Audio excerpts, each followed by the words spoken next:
Welcome, or as the Spanish say, bienvenidos. Welcome to El Método. I'm Peter, your profesor for the program, and for the authentic native touch, here's my daughter, Jessica. Before starting the method itself, there are a couple of guidelines for following the course I'd like to set out in this introduction. Firstly, it's vital to ensure that each lesson has been truly mastered before moving on to the next. The course is cumulative in nature. It's been carefully structured so that your success with each lesson, and ultimately the entire method, relies on mastery of all previous lessons.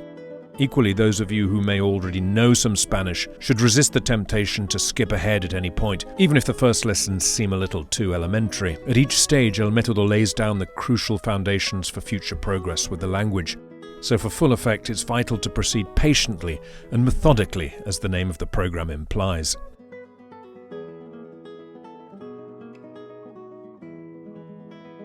You'll be constantly asked to produce phrases in Spanish,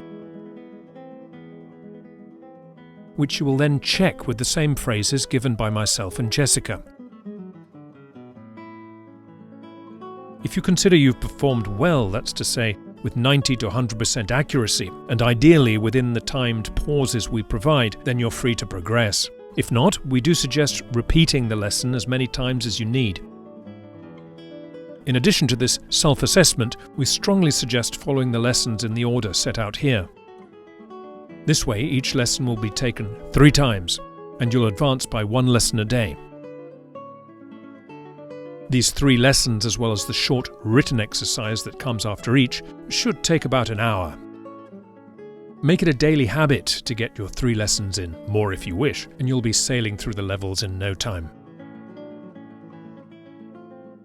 Bear in mind that each level shouldn't take more than a month to complete if you're working methodically and with the intensity which is really required at this stage.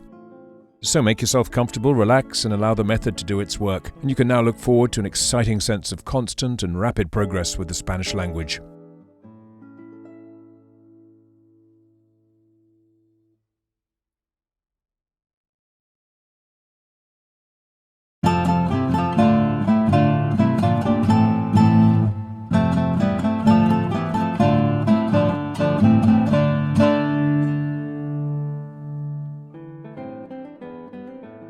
Hello everyone, welcome to the first lesson of El Método. Jessica and I wish you all the best for success on your journey into this splendid language. Very briefly, here's how the course works. We'll introduce a new word and you'll repeat it aloud. You'll be prompted to do so by the double speech bubbles. Now we ask you to formulate your own phrases, prompted by the ESP bubble. ESP for Español, Spanish. Think and then speak your Spanish phrase out loud, hitting pause if need be. Now I'll give the same phrase, which hopefully will be the same as yours. There's another space for you to repeat after me. And finally, I'll give the phrase again. Please repeat after me, imitating my Spanish pronunciation, and also try to say the phrase as fast as I do. Best of luck. A good place to start is the greeting hello, which in Spanish is hola. Please repeat that. Hola. Hola. You can hear that the initial H is silent. Hola. The next word is I. Yo. Yo. The Y is pronounced similarly to English, but with just a hint of J. Yo. Yo. Now to say I am, it's yo soy. Yo soy. However, it's more common to hear soy alone, since in Spanish the pronouns I, you, he, she, we, and they are not usually spoken. The verb forms alone identify the person, so I am, yo soy, or more commonly, soy. Soy. So how would you say in Spanish, hello, I'm Peter? Hola, soy Peter. Or giving my name Spanish pronunciation, Hola, soy Peter. So now I'd like you to introduce yourself. Hello, I'm filling in with your own name. Hola, soy. Hola, soy.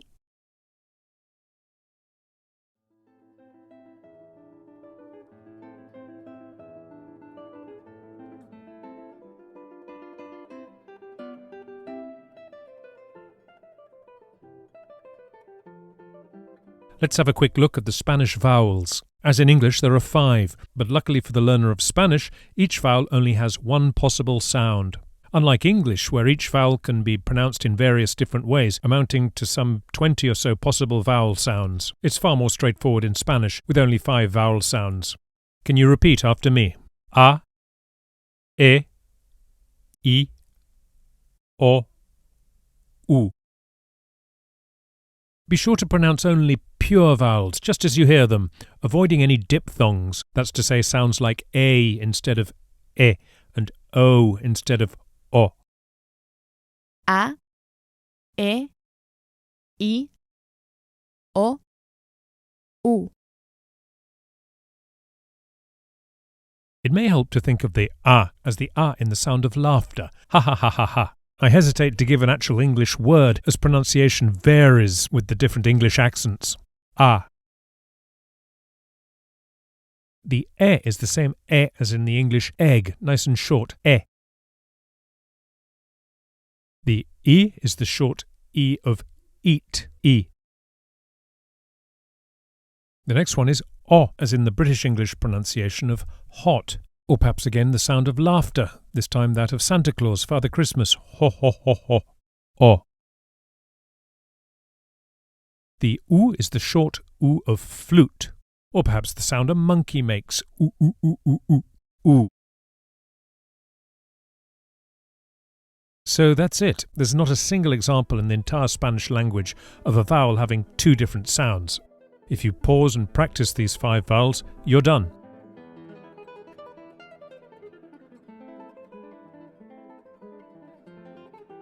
To say as in a dog, a car, we say un. Un.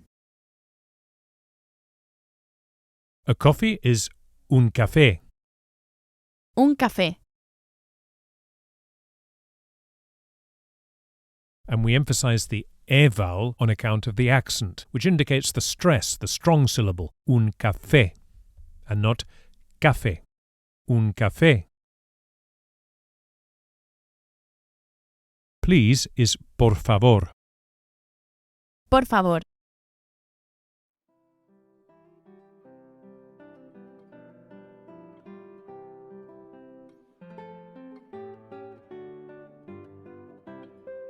Each of the final R's is lightly flipped with the very tip of the tongue, just behind and above the front teeth, the very same tongue placement as an English D, d, d, but with the lightest and briefest of touches to produce the flipped r, r, por favor.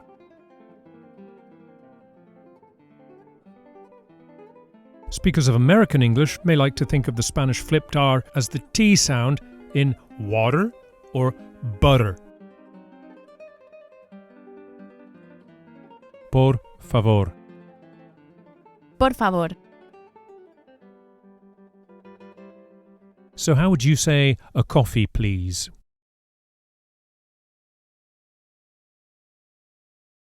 Un café, por favor. Un café, por favor.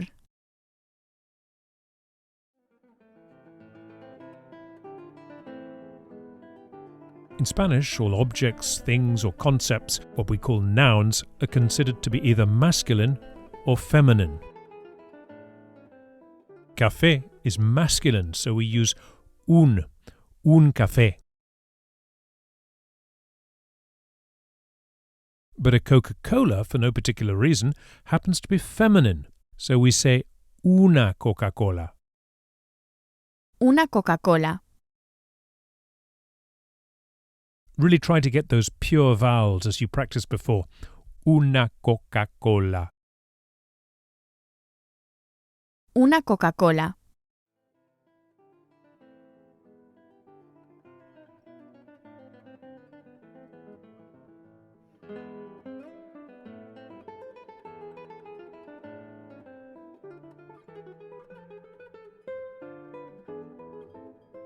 So then, how would you say, hello, a Coca-Cola, please?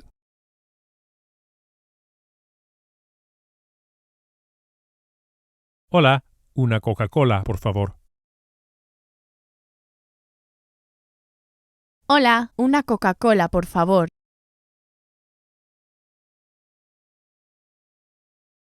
And how about, hello, a coffee, please?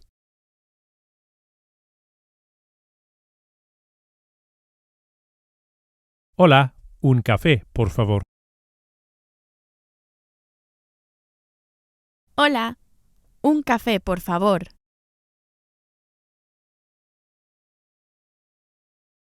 The word for and is y, just like the Spanish y vowel we practiced before. Y. Y. So now you can say a coffee and a Coca-Cola.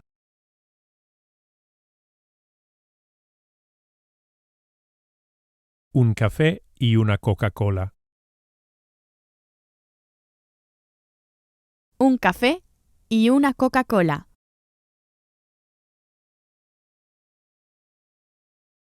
And now say hello, a coffee and a Coca-Cola, please.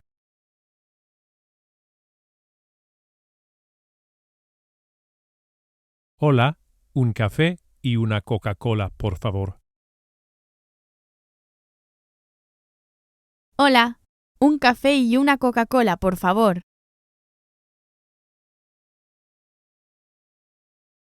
The word for two, the number two, is dos. The Spanish D is actually softer than in English, and it's produced with the tongue flat against the gum ridge, against the top of the mouth, not the tip of the tongue as in English. Not do, do, do, but a light do, do, with the tongue flat at the top of the mouth. Dos. Repeat, please. Dos. Dos. So now could you say two Coca-Colas? Dos Coca-Colas. Dos Coca-Colas. As you see, just as in English, an S is added to plural nouns. But please take care to always pronounce the plural Spanish S as S and not Z with the voice. As we do in English after vowels, we say Coca-Colas, Coca-Colas, and coffees. In Spanish, it's Coca-Colas, cafés. So how would you say two coffees? Dos cafés. Dos cafés. Two coffees and a Coca-Cola. Dos cafés y una Coca-Cola. Dos cafés y una Coca-Cola. A coffee and two Coca-Colas, please.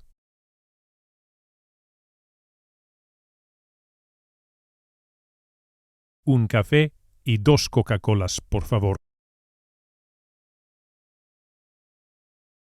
Un café y dos Coca-Colas, por favor.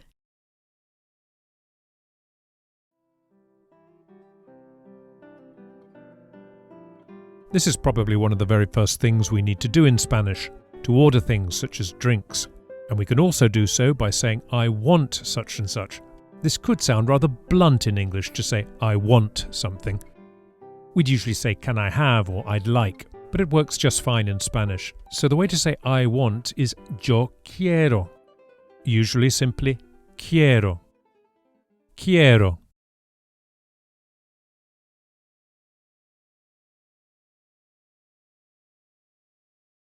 So to order a coffee, we can say quiero un café, por favor. Quiero un café, por favor.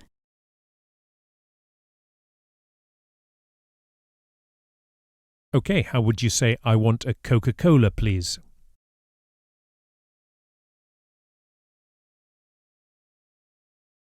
Quiero una Coca-Cola, por favor.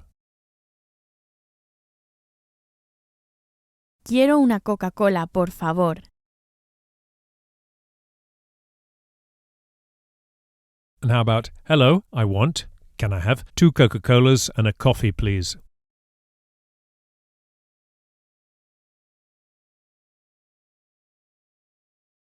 Hola, quiero 2 Coca-Colas y un café, por favor.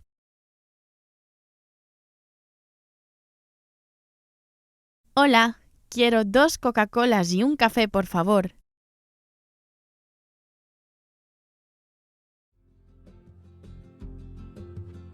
So now, to really make these phrases stick, let's practice them rhythmically.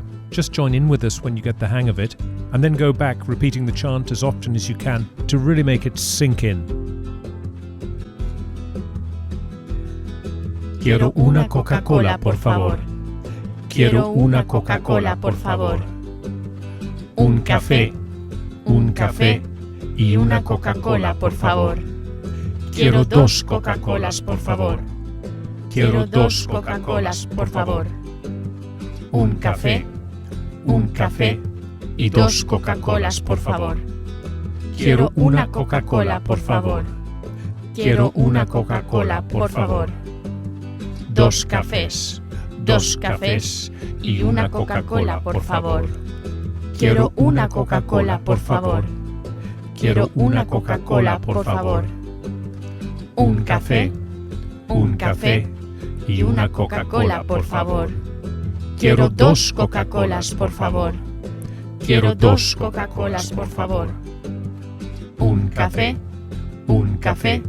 y 2 Coca-Colas, por favor. Quiero una Coca-Cola, por favor. Quiero una Coca-Cola, por favor. 2 cafés y una Coca-Cola, por favor.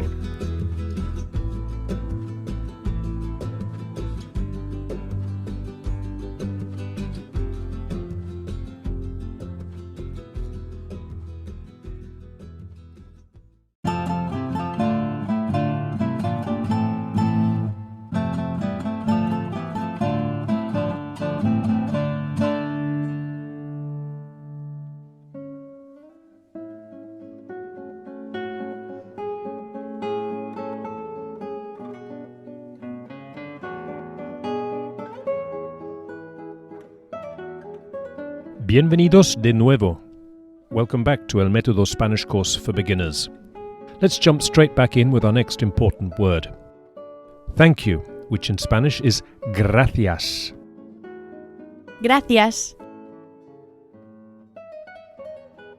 The C of gracias is pronounced as an English TH, as in thanks, the same word. Gracias.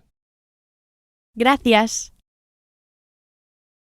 However, in most Latin American countries, this soft C is pronounced as an S. So you'll hear gracias in Latin American countries rather than gracias that you'll hear in most of mainland Spain. Gracias.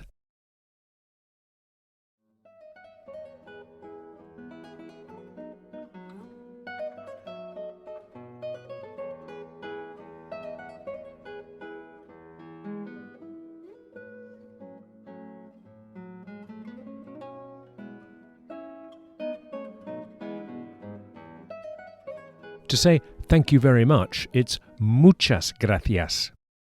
Literally, many thanks. Muchas gracias. Muchas gracias. So if we enter a bar or the like, the first thing we'd say is hello, which in Spanish is Hola. we'd then order something. For example, I want, or can I have, a coffee and 2 Coca-Colas, please.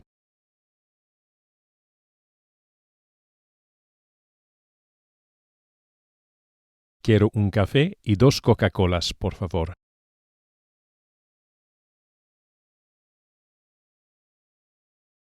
Quiero un café y 2 Coca-Colas, por favor.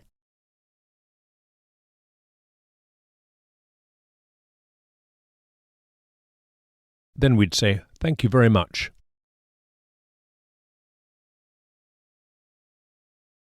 Muchas gracias. Muchas gracias.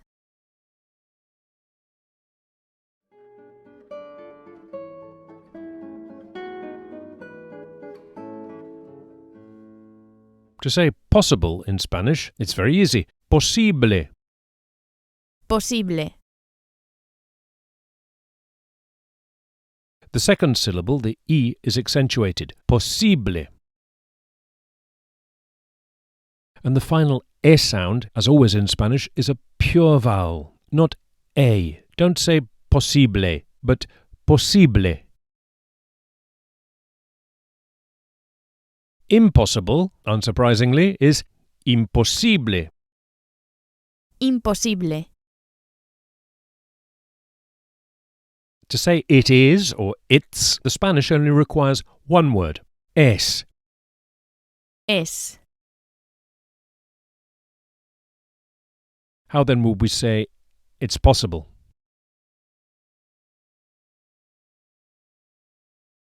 Es posible. Es posible.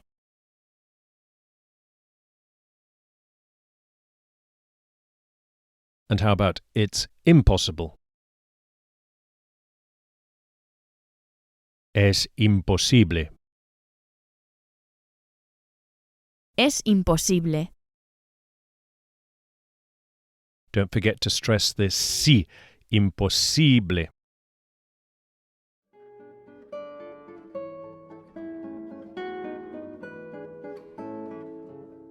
To say for me, it's para mí. Para mí. And to say for you, it's para ti. Para ti. As with the soft D for dos that we practiced in the last lesson, the Spanish T is also softer than in English and produced with a flat tongue against the gum ridge, against the top of the mouth. Para ti. Avoid saying para ti, but para ti. Can you practice that a few times? Para ti, para ti.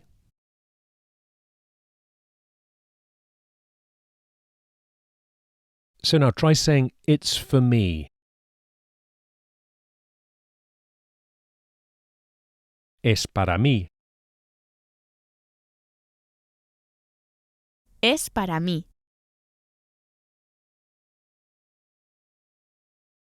And how about it's for you?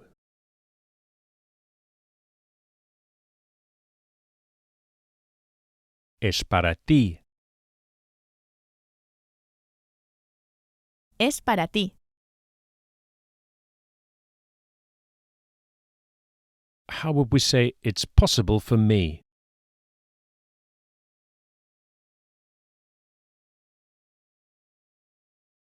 Es posible para mí. Es posible para mí.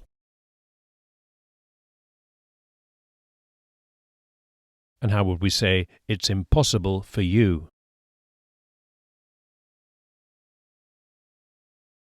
Es imposible para ti. Es imposible para ti.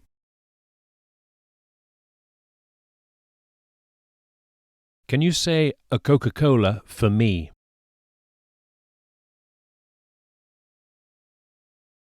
Una Coca-Cola para mí. Una Coca-Cola para mí.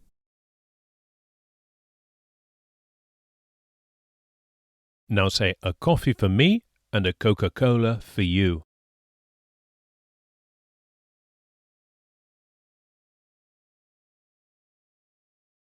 Un café para mí y una Coca-Cola para ti.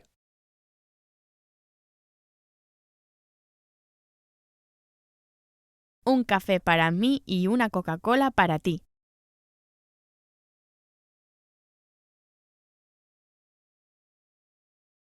The way to say it's not, or indeed it isn't, is simply no es.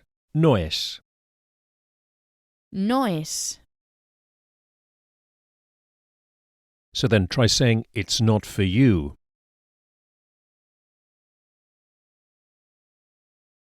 No es para ti.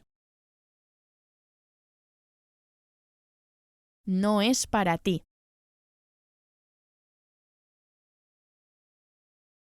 And how about it's not for me, it's for you.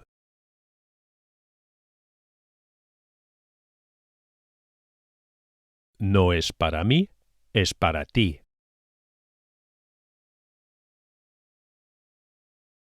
no es para mí, es para ti.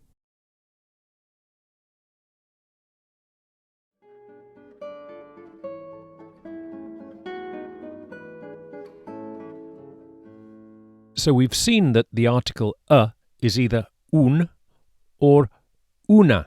Un for masculine things, una for feminine things. In the same way, the word the changes according to the gender of the object or thing. El for a masculine thing and la for something feminine. El, la, both meaning the. El, la. El, la.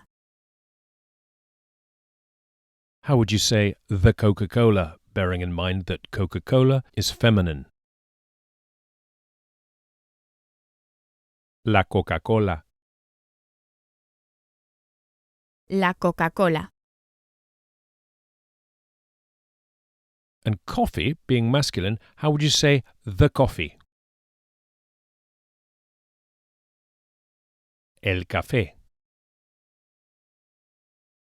El café.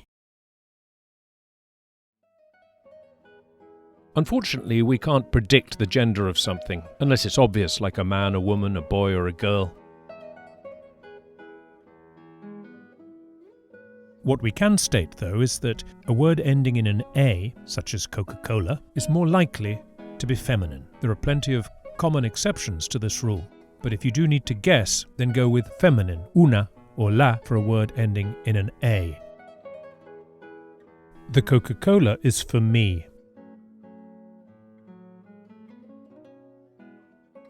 La Coca-Cola es para mí. La Coca-Cola es para mí. The coffee is for you.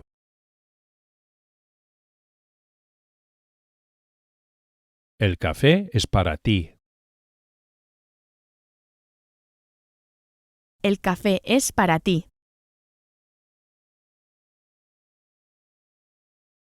The Coca-Cola's for me and the coffee's for you.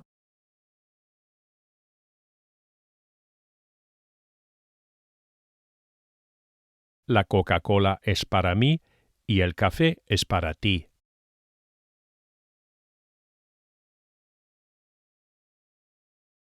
La Coca-Cola es para mí y el café es para ti.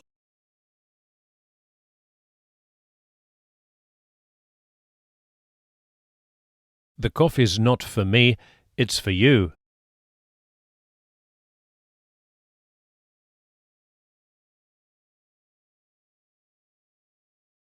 El café no es para mí, es para ti.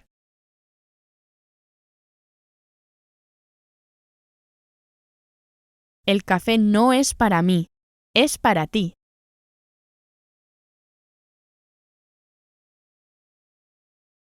It's not possible for me.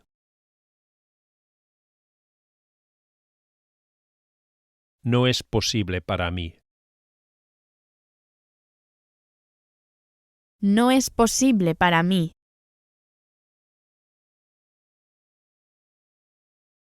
It's impossible for you.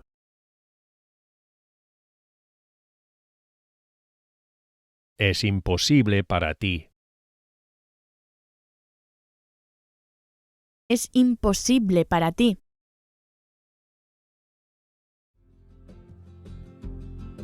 Now it's time for our rhythmic chant. Join in when you get the hang of it and repeat as many times as you can. This wonderful practice will really help speed up your learning and place the language firmly in your long-term memory. La Coca-Cola es para mí. La Coca-Cola es para mí. La Coca-Cola es para mí. Y el café es para ti. La Coca-Cola es para mí. La Coca-Cola es para mí. La Coca-Cola es para mí.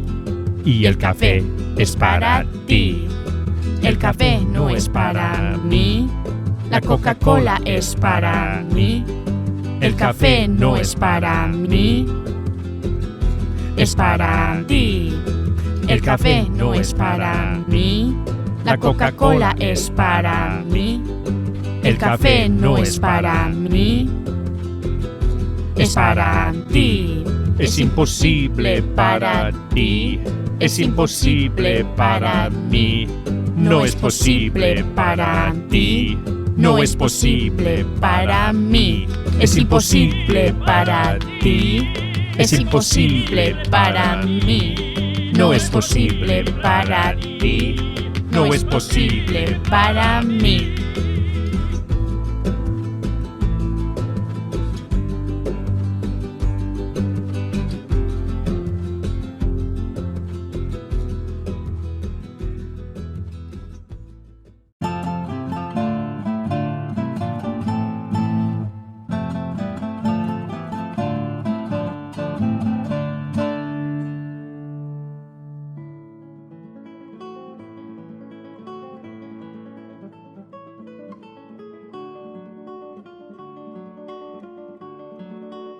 Welcome back to El Método. Welcome to class number 3 for beginners as we continue laying the solid foundations of your mastery of the basics of the Spanish language.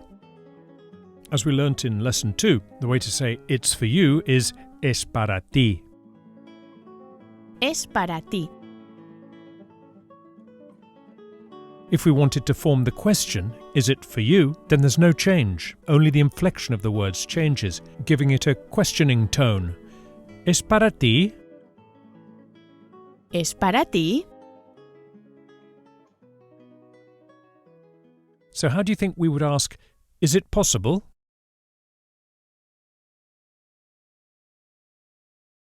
¿Es posible? ¿Es posible?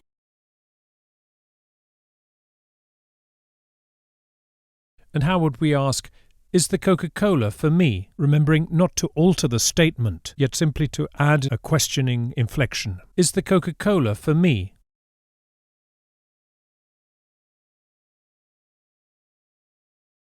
La Coca-Cola es para mí.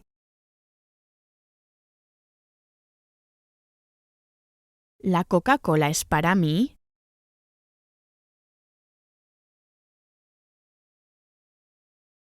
And how about, is the coffee for you?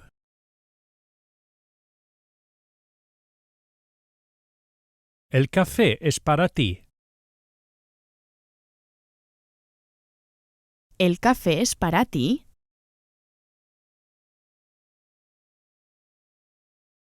The word important, again, is very similar in Spanish. Importante. Importante.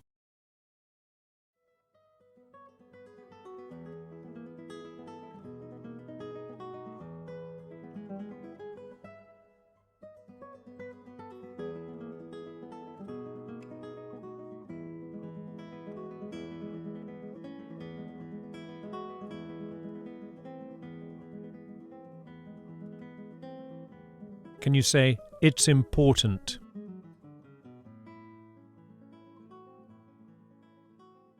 Es importante. Es importante.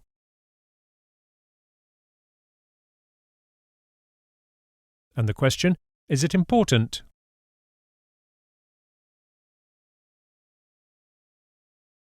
Es importante. ¿Es importante?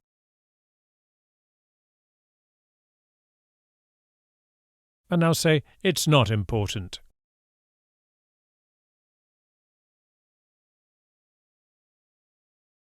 No es importante.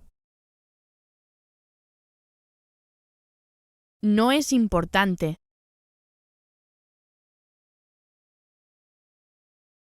And what about, is it important for you?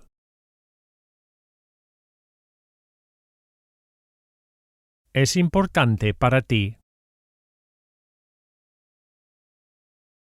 ¿Es importante para ti?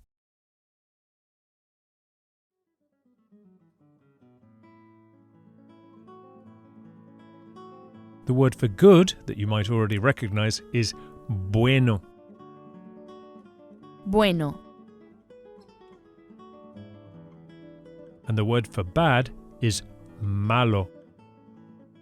Malo. So can you say, it's good?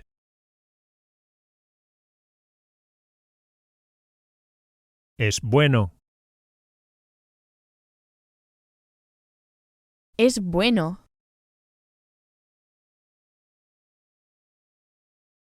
It's bad. Es malo. Es malo. And now ask, is it good? Es bueno. Es bueno. It's not good. No es bueno. No es bueno. It's good for you.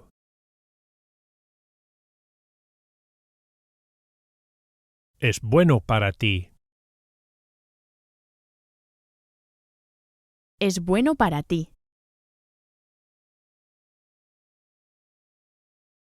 It's not good for me. No es bueno para mí. No es bueno para mí.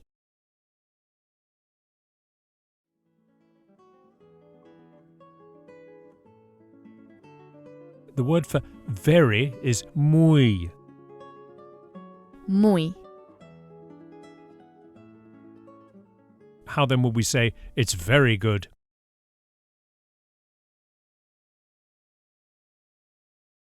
Es muy bueno. Es muy bueno.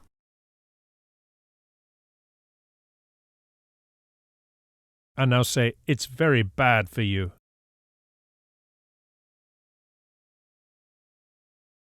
Es muy malo para ti. Es muy malo para ti.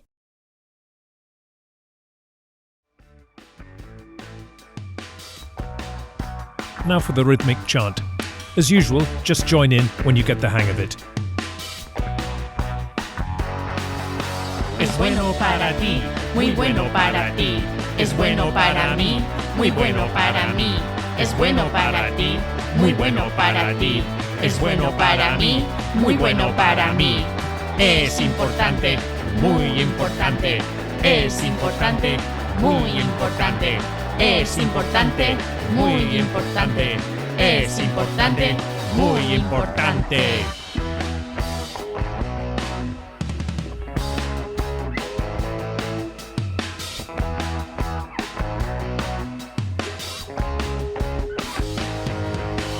Es posible, posible para mí. Es posible, posible para ti. Es posible, posible para mí. Es posible, posible para ti. No es muy malo para mí. No es muy malo para ti. No es muy malo para mí. No es muy malo para ti.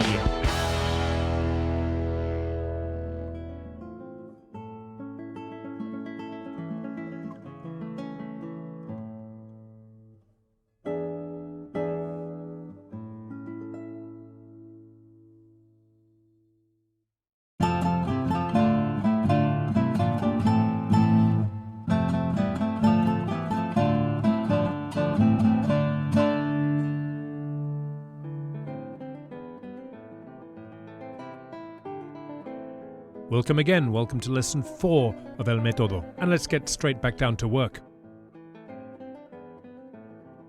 To catch someone's attention with excuse me, in Spanish, we say perdone. Perdone. Just take some time to practice flipping that R, perdone. So it's not a trilled R, it's not perdone, and definitely not an English R, perdone. Perdone, a single touch with the tip of the tongue. Perdone. So now you can say, excuse me, I want, or we'd say, can I have, excuse me, I want a Coca-Cola, please.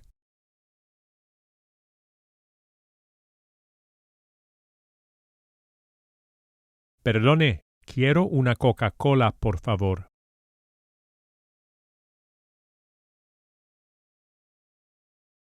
Perdone, quiero una Coca-Cola, por favor.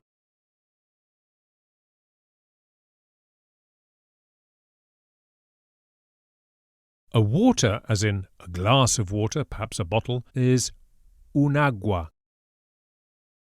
Un agua. A beer is una cerveza. Una cerveza. This word is likely to require some practice to pronounce correctly. The difficulty lies in the consonants.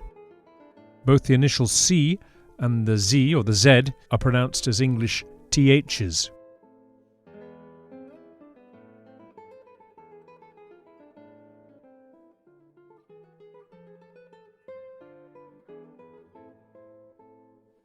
Cerveza, with the tip of the tongue actually visible between the top and bottom rows of teeth, as in thank you. Una cerveza. Una cerveza. And the V is a very light B, in fact, produced with the upper and lower lips making contact. No teeth involved. The upper and the lower lips come together extremely lightly to create this typically Spanish very light B sound. Cerveza. Una cerveza. Do pause the video and practice until you're comfortable pronouncing this very useful word. For those of you who will be using Latin American Spanish, both the initial C and the Z or Z are pronounced as S's. So we get cerveza. Una cerveza. So then, how would you say, can I have a water please?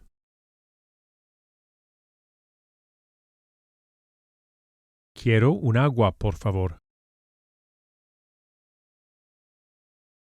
Quiero un agua, por favor.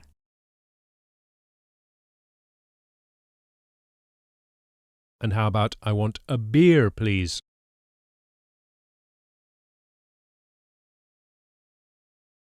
Quiero una cerveza, por favor. Quiero una cerveza, por favor.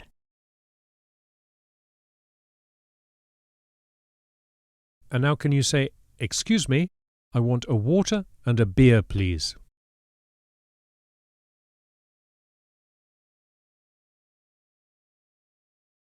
Perdone, quiero un agua y una cerveza, por favor.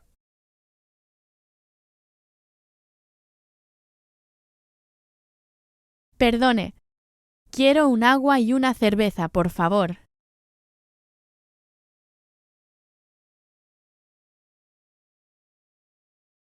And how about, excuse me, the coffee is not for me?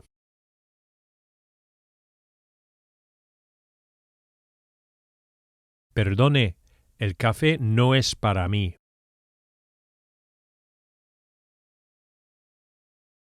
Perdone, el café no es para mí.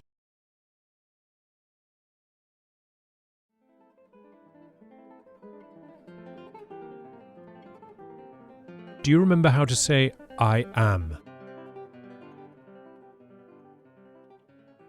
Yo soy. Yo soy.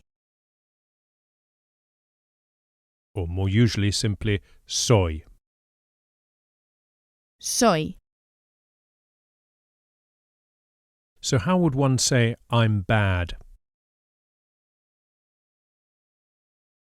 Soy malo. Soy malo. Now a girl or a woman doesn't say soy malo, but soy mala, as the adjective is feminine and takes a final A instead of the O. Soy mala. And likewise, how do you think a woman would say I'm good? Soy buena. Soy buena. And how would a man say I'm good? Soy bueno. Soy bueno. And how then would a man say I'm very good? Soy muy bueno. Soy muy bueno. And how would a woman say I'm very bad? Soy muy mala.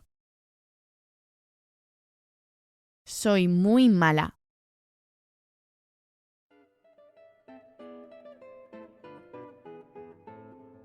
The way to say I'm sorry in Spanish is lo siento.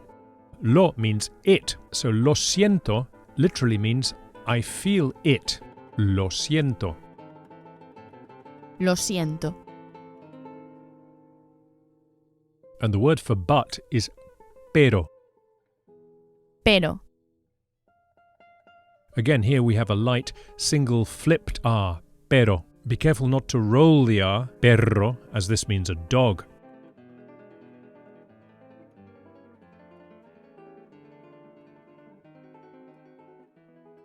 So try to say, I'm sorry, but it's very important.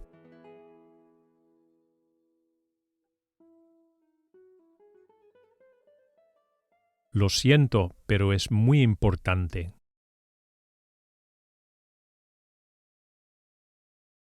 Lo siento, pero es muy importante.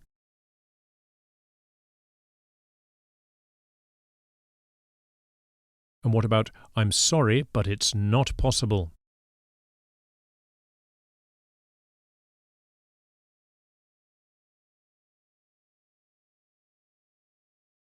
Lo siento, pero no es posible.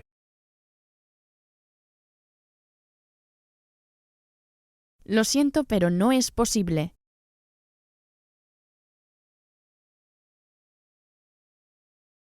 The way to say I'm not, unsurprisingly, is no soy. No soy. No soy. How would we therefore say, I'm sorry, but I'm not Carlos, I'm Peter?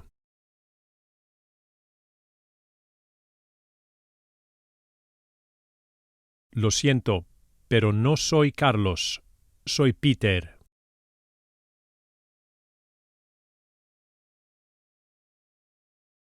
Lo siento, pero no soy Carlos. Soy Peter.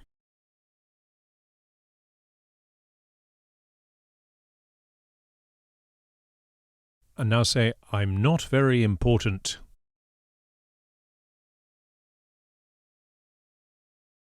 No soy muy importante.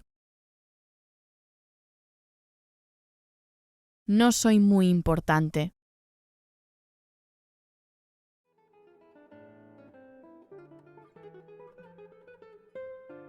The way to say I have is tengo. Tengo. Resist the temptation to pronounce it tengo. With a light T and a pure O, we get tengo. Tengo. The O in tengo refers to the first person, I, so therefore it's not always necessary to say yo tengo. The verb alone identifies the first person, I. Tengo. So the way to say I don't have is no tengo.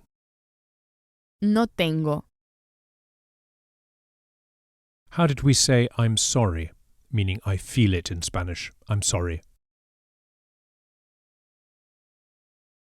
Lo siento. Lo siento. So if lo siento means I feel it, how do you think we would say I have it?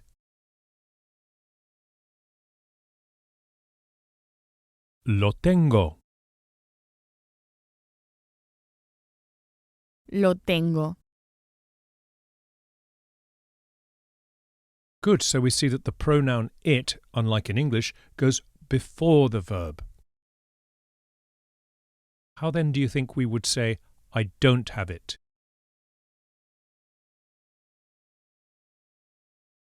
No lo tengo. No lo tengo.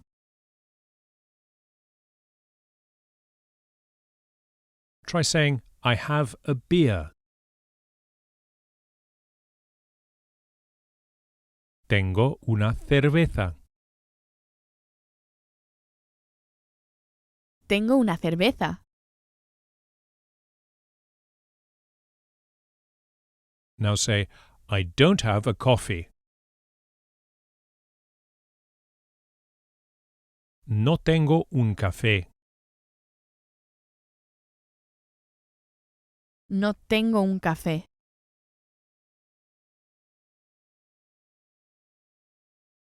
And can you say, I don't have it. I don't have it.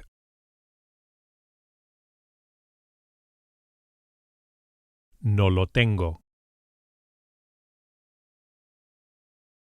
No lo tengo.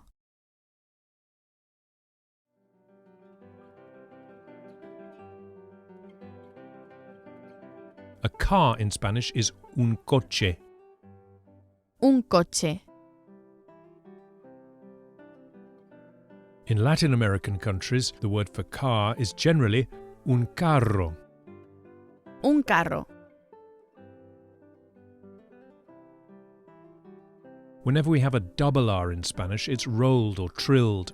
Carro. Un perro, meaning a dog, as we saw before.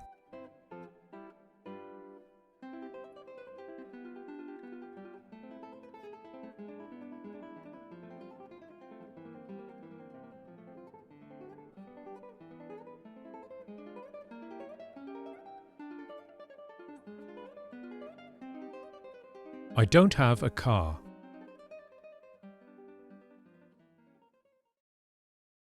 No tengo un coche. No tengo un coche.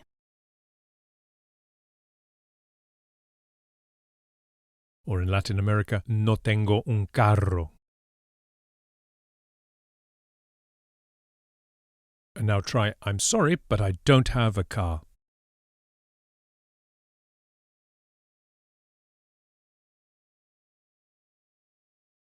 Lo siento, pero no tengo un coche.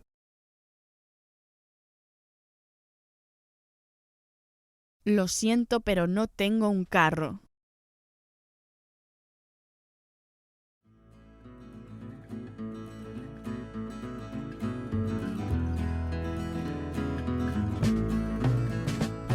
Lo siento, pero no soy Carlos. Lo siento, pero no soy Carlos. Lo siento, pero no soy Carlos. Soy Peter. Lo siento, pero no soy María. Lo siento, pero no soy María. Lo siento, pero no soy María. Soy Jesse. Lo siento, pero no soy malo. Lo siento, pero no soy malo. Lo siento, pero no soy malo. Soy bueno. Lo siento, pero no soy mala. Lo siento, pero no soy mala. Lo siento, pero no soy mala. Soy buena. Lo siento, pero no es para ti. Lo siento, pero no es para ti. Lo siento, pero no es para ti. Es para mí. Lo siento. No es bueno para ti. Lo siento. Es muy malo para ti. Lo siento. No es bueno para ti. Lo siento.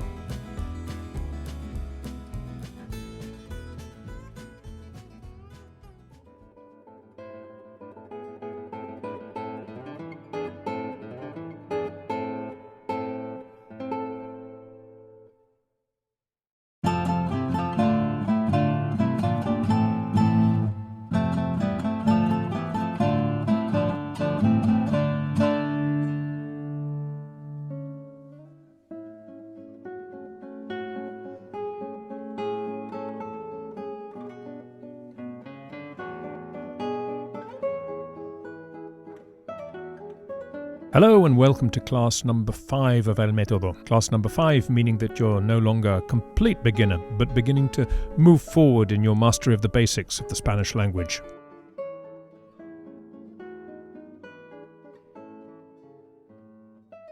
So we said last class that a car in Spanish is un coche in Spain and un carro in Latin America?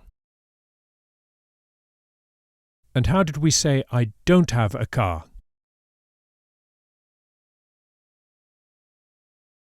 No tengo un coche. No tengo un carro.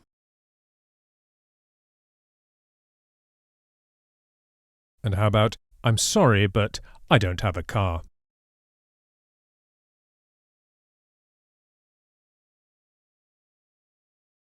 Lo siento, pero no tengo un coche.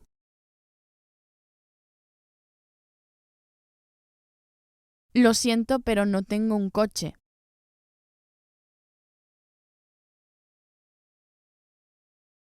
Now can you say, the car is very good?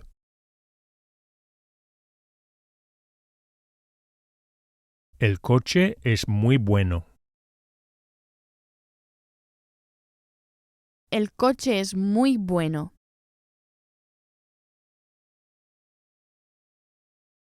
Now the way to say I want, as we saw before, is yo quiero. But as usual, the yo is not always required, and we can just say quiero. How then would we say I want it? I want it. Lo quiero. Lo quiero. And how about I don't want it?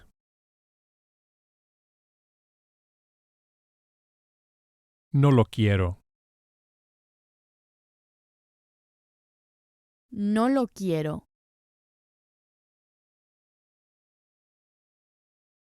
Can you say I want a Coca-Cola?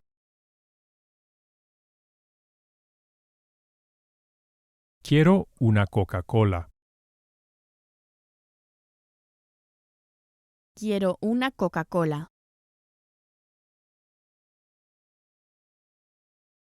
And how would you say I don't want a coffee, I want a beer?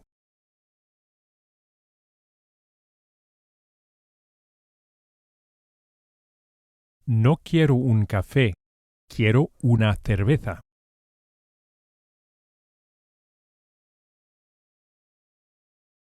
No quiero un café. Quiero una cerveza.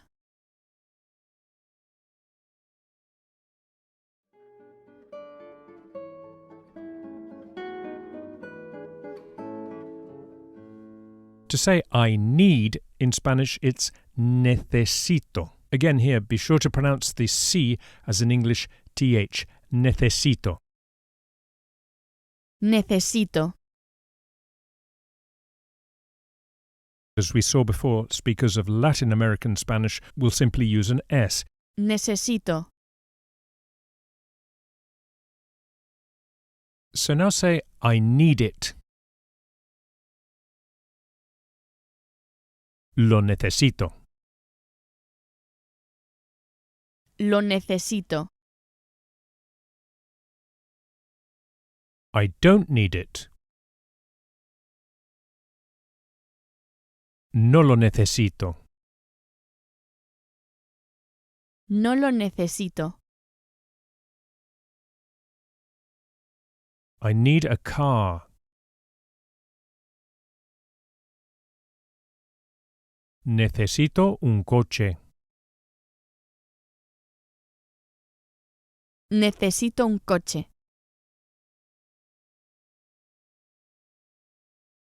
And what about I need a beer?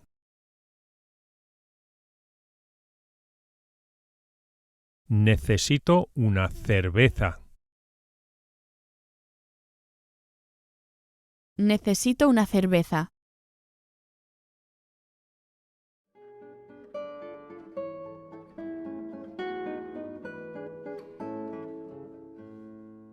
The word now is ahora. As H's are not pronounced in Spanish, we go straight from the A to the O. Ahora. Ahora. So how would you say I want it now?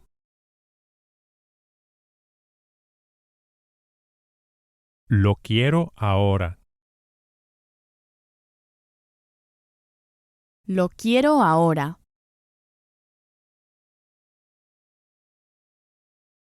I want it, but I don't need it now.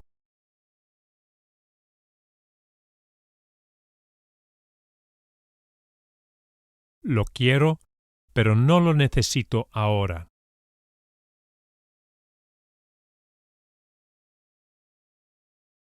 Lo quiero, pero no lo necesito ahora.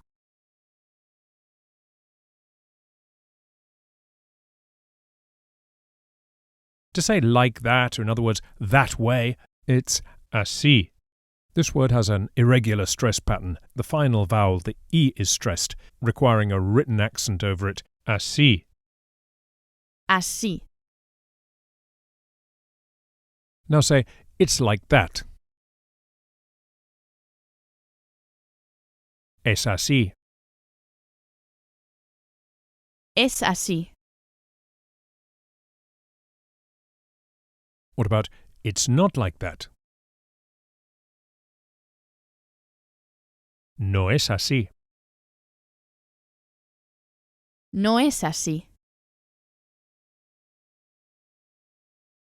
I need it like that.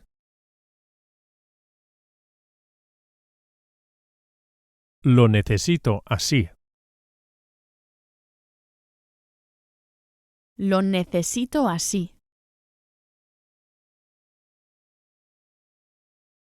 And how would you say, I don't want it like that?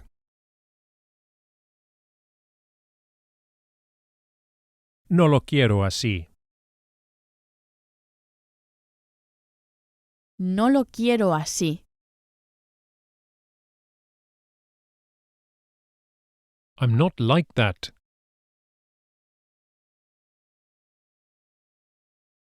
No soy así. No soy así.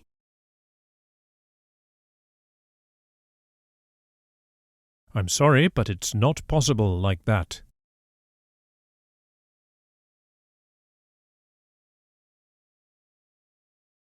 Lo siento, pero no es posible así.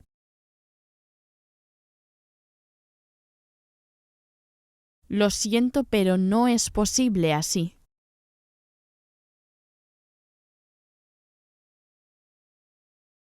And the last word in this class, appropriately, is goodbye, which you probably know anyway. Adiós. Adiós. Goodbye, and thank you very much.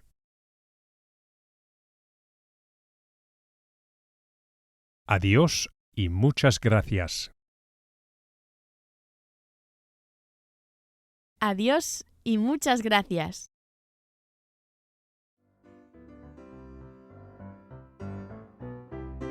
Practice these rhythmic chants until they're easy and just roll off the tongue.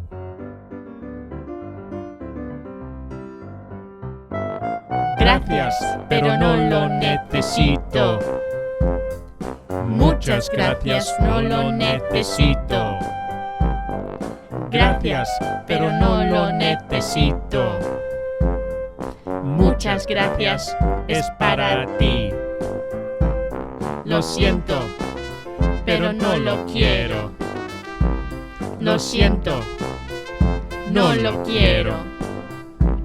Lo siento, pero no lo quiero. Lo siento, no es para mí. Lo siento, es imposible, así. Lo siento, no es posible, así. Lo siento, es imposible, así. Lo siento, no es posible para mí. Lo quiero, pero no lo necesito. Lo quiero, pero no lo necesito.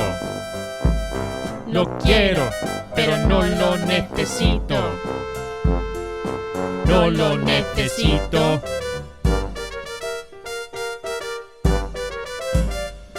Así.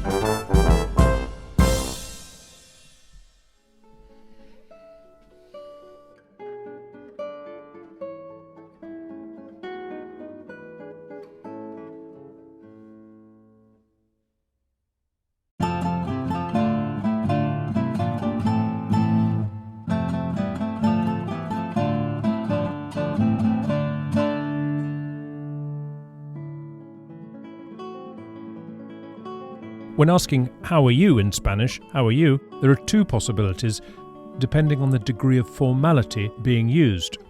If the person is much older than you or in a position of authority, one would say ¿Cómo está? ¿Cómo está? For all other cases, friends, family, people of a similar age, or children, an S is added to give the informal ¿Cómo estás? ¿Cómo estás?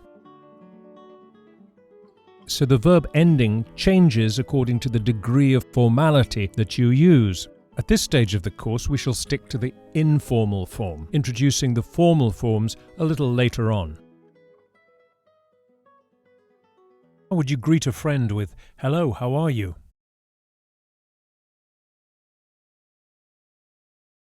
Hola, ¿cómo estás?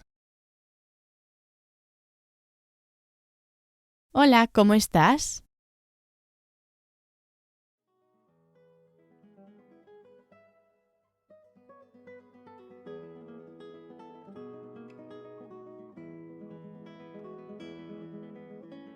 Now, the way to say good morning in Spanish, as you might already know, is Buenos Días, literally, good day, or rather, good days. For some reason, it's pluralized in Spanish. Repeat, please. Buenos días. Buenos días. So now, how would you greet a friend with good morning, how are you?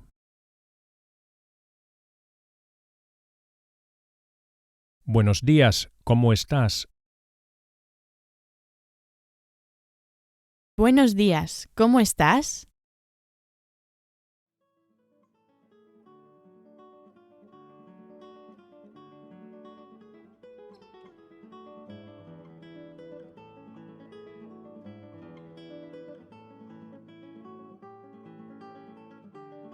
To reply, very well, thanks. Muy bien, gracias. Bien meaning well. Muy bien, gracias. Muy bien, gracias. So once more, just to practice that exchange, how would we say, good morning, how are you?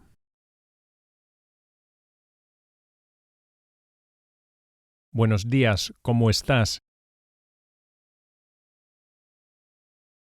Buenos días, ¿cómo estás?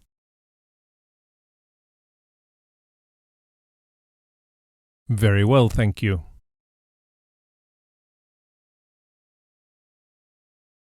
Muy bien, gracias. Muy bien, gracias. Now, what was the Spanish for I want it now?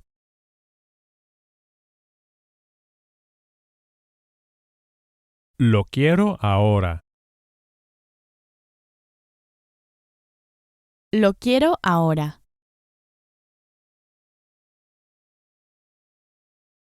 And how about I don't have it, but I need it?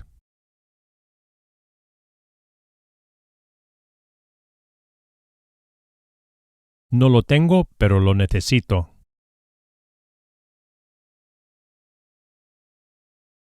No lo tengo, pero lo necesito.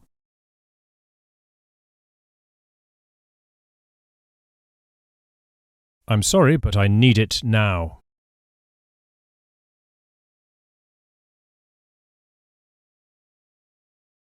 Lo siento, pero lo necesito ahora.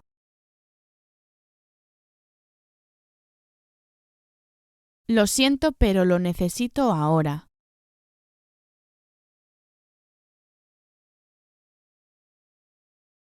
I'm sorry, but it's not very good like that.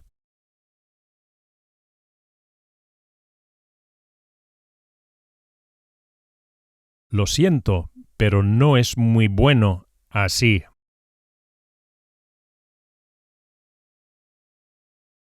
Lo siento, pero no es muy bueno así.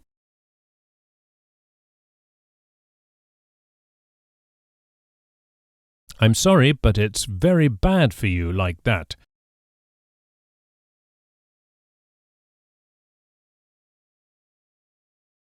Lo siento, pero es muy malo para ti así.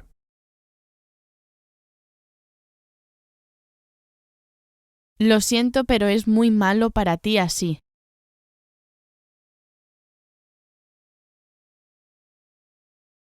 How did we say I have? Tengo. Tengo. And so how would we say I have it? Lo tengo. Lo tengo. And now I don't have it. No lo tengo. No lo tengo.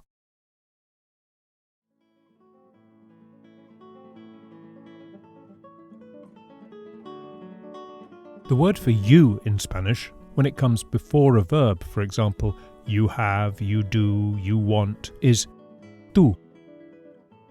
Tú. So to say you have, it's tú tienes. Tienes. I have, you have. Yo tengo, tú tienes. Tengo. Tienes.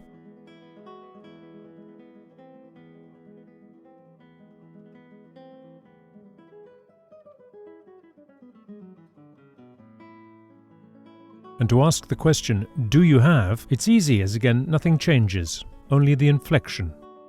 ¿Tienes? Tienes. So how would we ask someone, do you have a car?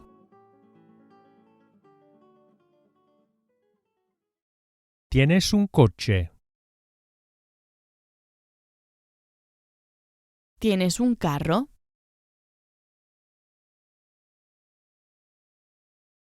And now ask, do you have it? ¿Lo tienes? ¿Lo tienes?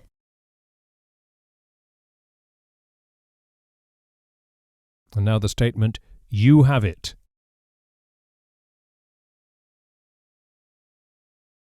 Lo tienes. Lo tienes.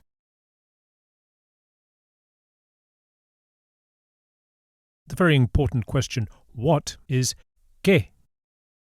¿Qué? So can you ask, what do you have? ¿Qué tienes? ¿Qué tienes? And now try asking, what do you have for me now? What do you have for me now?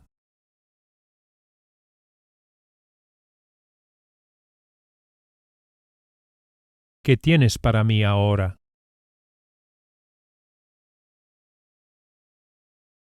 ¿Qué tienes para mí ahora?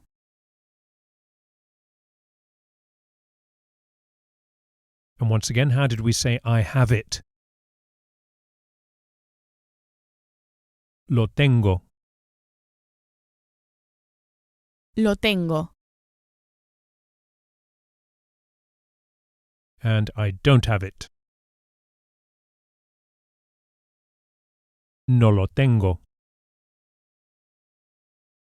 No lo tengo. How about you don't have it?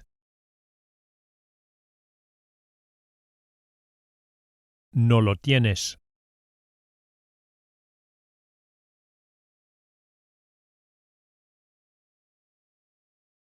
And bearing in mind that the question form doesn't change from the statement, how do you think we would ask the negative question, don't you have it?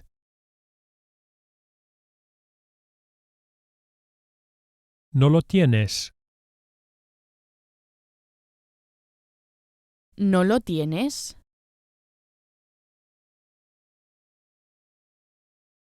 Don't you have the car?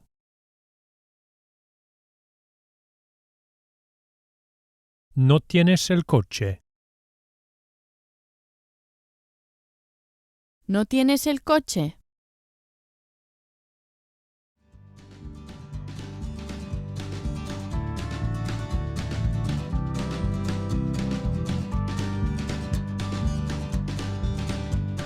Buenos días, ¿cómo estás?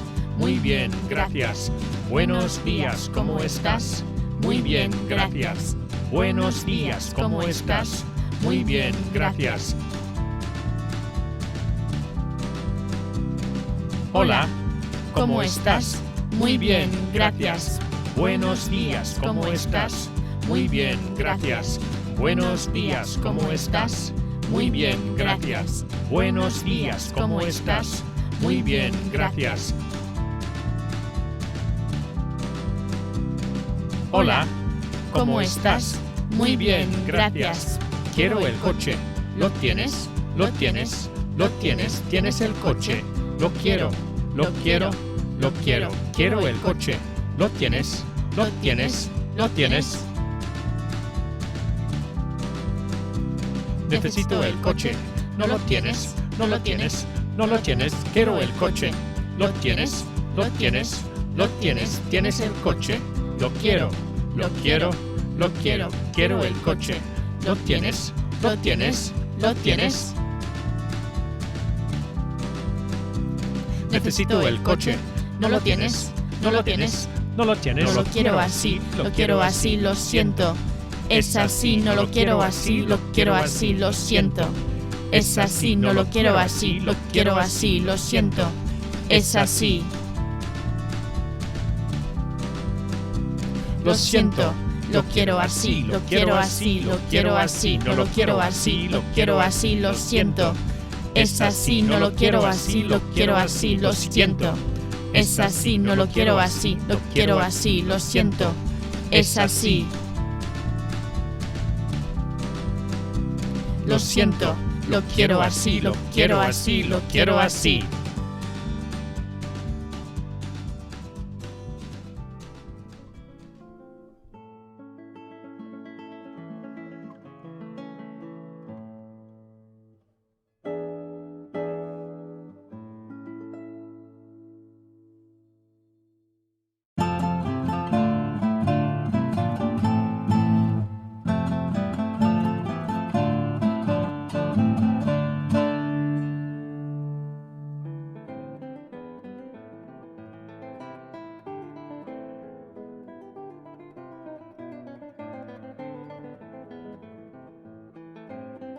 Welcome once again as we continue to make huge strides towards becoming members of the worldwide community of Spanish speakers. To say good morning, you'll remember, is Buenos Días. Good afternoon is Buenas tardes. You'll notice that buenas is with an A, as opposed to buenos or buenos días. Buenas tardes. Buenas tardes. The greeting also applies to good evening, as tarde covers both afternoon and evening. So how do we say good afternoon? How are you? Buenas tardes, ¿cómo estás? Buenas tardes. ¿Cómo estás?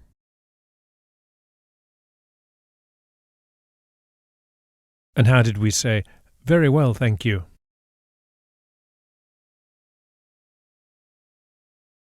Muy bien, gracias.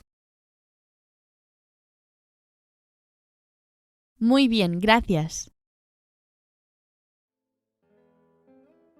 You'll remember that the word you is tú.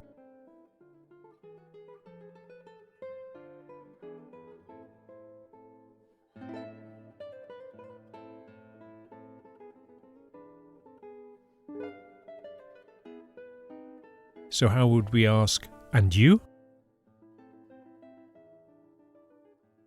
¿Y tú? ¿Y tú? Putting it all together, how would we say, very well, thank you, and you? Muy bien, gracias. ¿Y tú? Muy bien, gracias. ¿Y tú?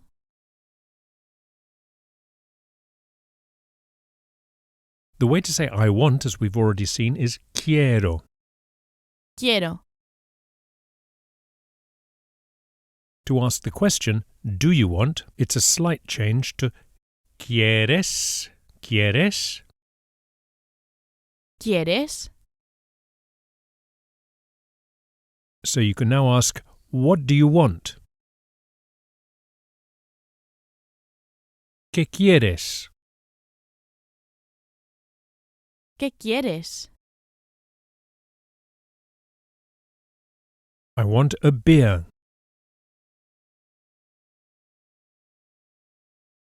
Quiero una cerveza. Quiero una cerveza. Try saying, I'm sorry, but it's not very good.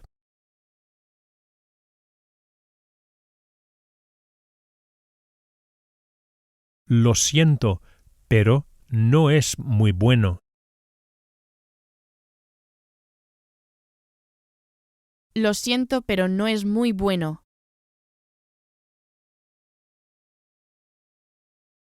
Do you have it?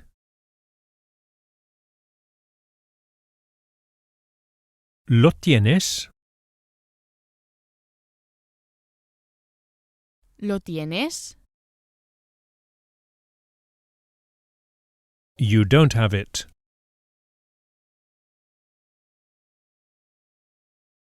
No lo tienes.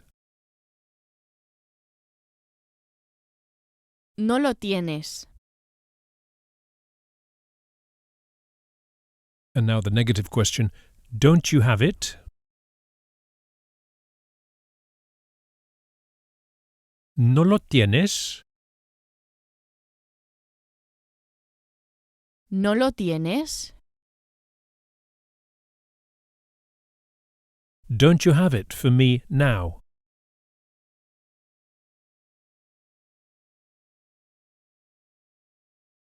¿No lo tienes para mí ahora?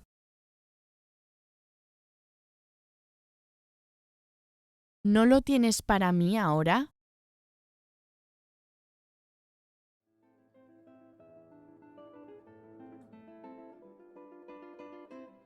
The question word why in Spanish is two words. ¿Por qué? Literally meaning for what. ¿Por qué? ¿Por qué?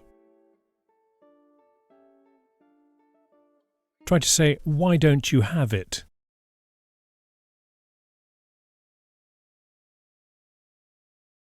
¿Por qué no lo tienes?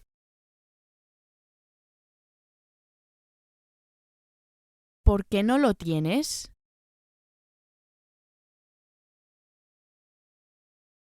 And now try, why do you want it?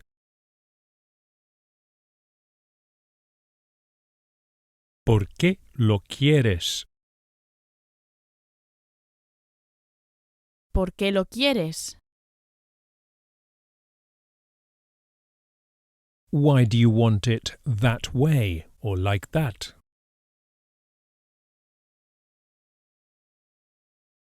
¿Por qué lo quieres así? ¿Por qué lo quieres así? Why do you want it now?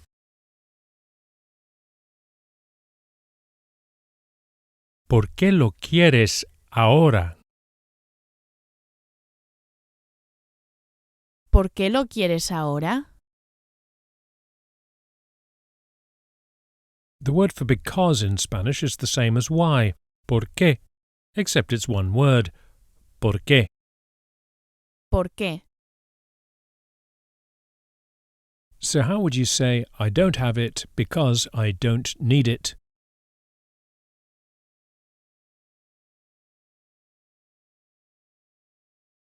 No lo tengo porque no lo necesito.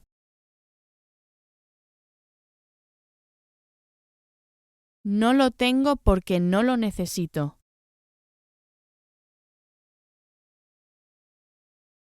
And now ask, why do you want it? ¿Por qué lo quieres? ¿Por qué lo quieres? I want it because it's important.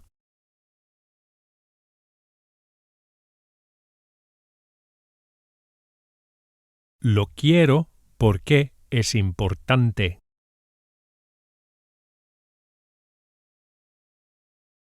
Lo quiero porque es importante.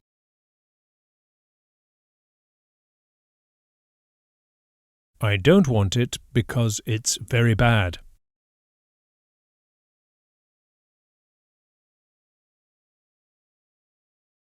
No lo quiero porque es muy malo. No lo quiero porque es muy malo.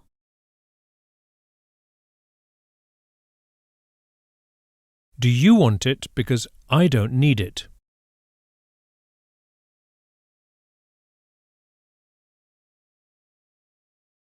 Lo quieres porque no lo necesito.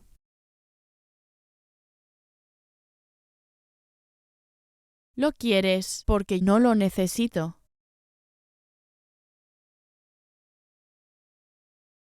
Now, if we give extra emphasis to the pronouns you and I, as if to say, do you want it? Because I don't need it. In this case, we can add the pronouns in Spanish. Tú lo quieres porque yo no lo necesito.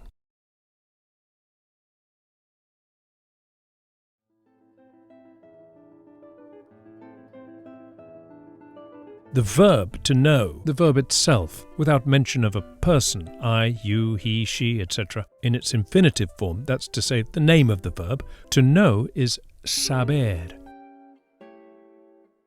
Saber.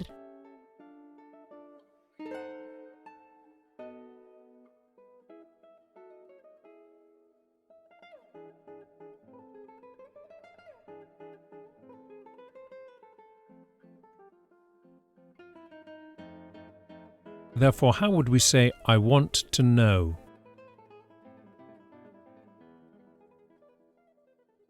Quiero saber. Quiero saber. And what about, I don't want to know?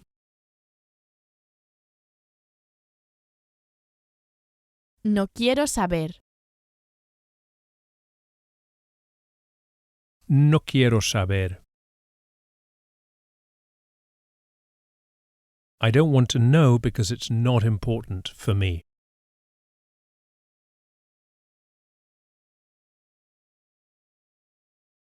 No quiero saber porque no es importante para mí.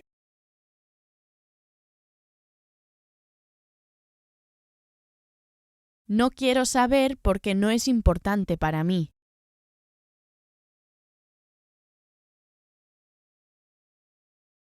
And how about the question, do you want to know?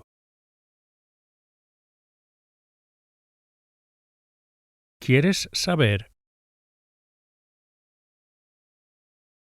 ¿Quieres saber?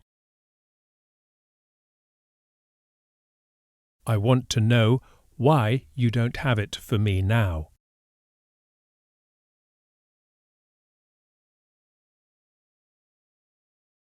Quiero saber por qué no lo tienes para mí ahora.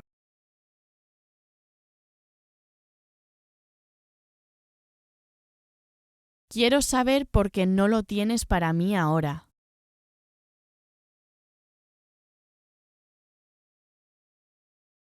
The expression see you later is hasta luego. Hasta luego. See you later. Bye.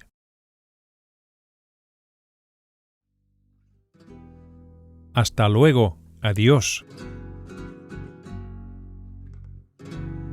Hasta luego. Adiós.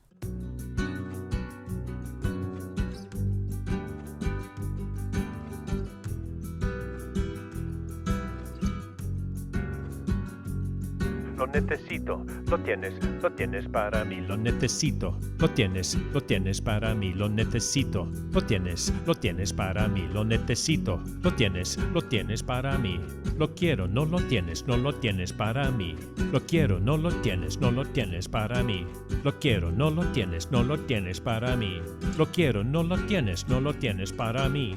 Porque no lo tienes para mí. Porque no lo tienes para mí. Porque no lo tienes para mí. Porque no lo tienes para mí. Quiero saber por qué no lo tienes para mí. Quiero saber por qué no lo tienes para mí. Quiero saber por qué no lo tienes para mí. Quiero saber por qué no lo tienes para mí.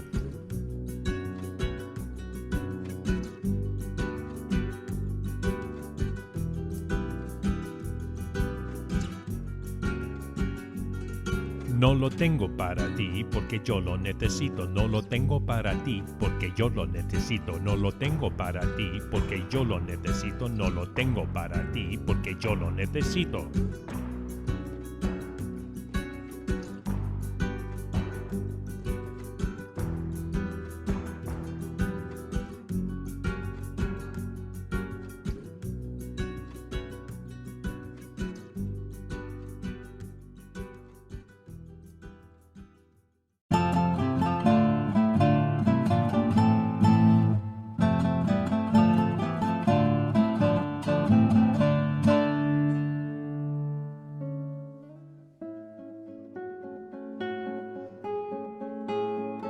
Hola, bienvenidos de nuevo. Hello, welcome back. Welcome to lesson 8 of El Método. How would we ask in Spanish, why do you want to know?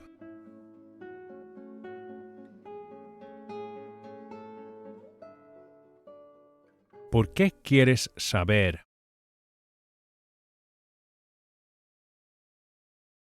¿Por qué quieres saber?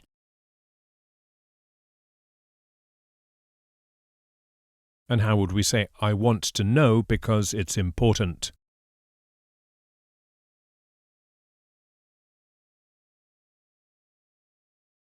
Quiero saber porque es importante.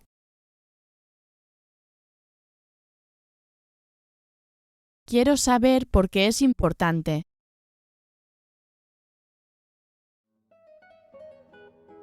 In Spanish, verbs in the infinitive form, that's to say in English verbs preceded by to want, to know, to have, to ask. In Spanish, these verbs are just one word and always end in er, ar, or ir. And this ending is always stressed, always emphasized. So the common little verb to do in Spanish is hacer, giving extra weight to the last syllable, stressing the er, and being careful not to pronounce the H, all H's in Spanish being silent. Hacer. Hacer. As we've already seen, the letter C is actually pronounced as an English TH when it's followed by an E. Hacer, at least in mainland Spain, that is. However, this is not the case in Latin American countries as well as the Canary Islands, where this C is pronounced as an S sound. Hacer. To say to do it, the pronoun it, lo, actually goes after the verb. It hooks on to the end of the infinitive form. Hacerlo. Hacerlo.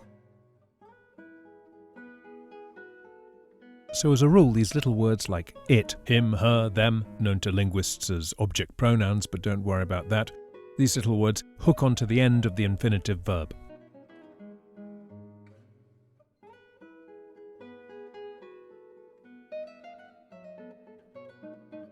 In all other cases, as we've seen before, the pronouns precede the verb.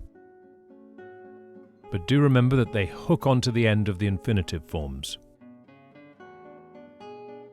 This is a very important concept to grasp as we move forward.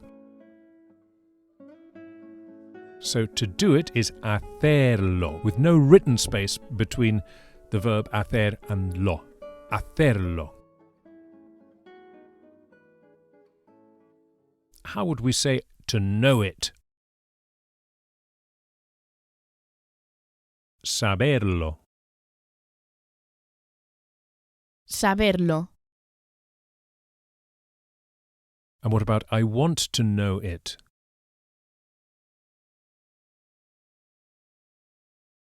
Quiero saberlo. Quiero saberlo. And how about I want to do it?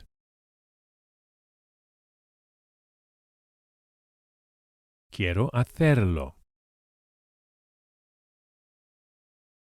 Quiero hacerlo. Now, if we wanted to give extra emphasis to I, emphasizing that I want to do it, not you, he, she, they, or whoever else, I want to do it, then we could add the pronoun yo. Yo quiero hacerlo. Repeat, please. Yo quiero hacerlo. Why do you want to do it?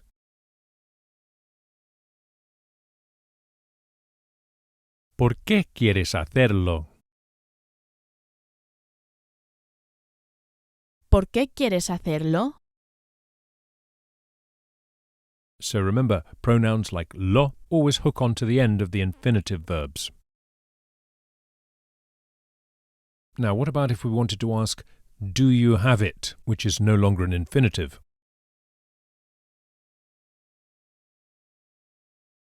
¿Lo tienes? ¿Lo tienes?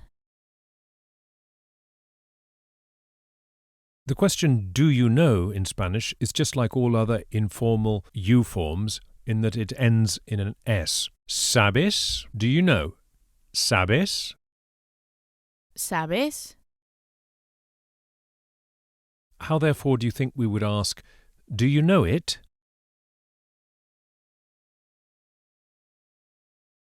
¿Lo sabes? ¿Lo sabes? And now say, it's important to know it.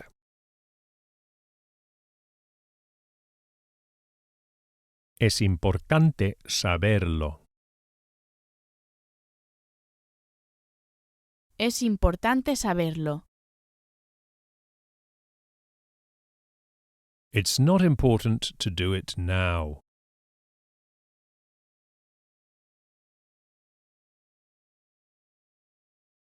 No es importante hacerlo ahora.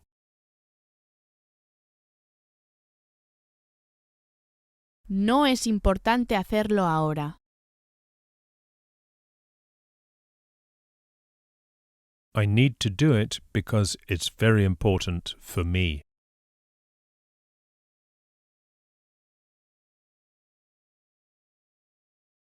Necesito hacerlo porque es muy importante para mí.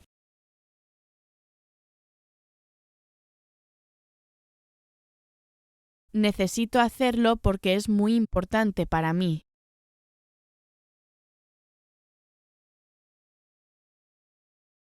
I don't need to know it because it's not important.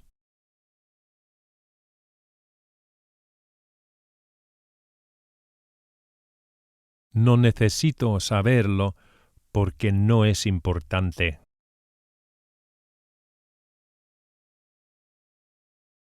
No necesito saberlo porque no es importante.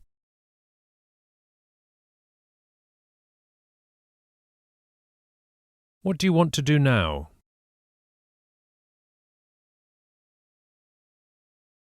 ¿Qué quieres hacer ahora? ¿Qué quieres hacer ahora? And how about why do you want it that way or like that?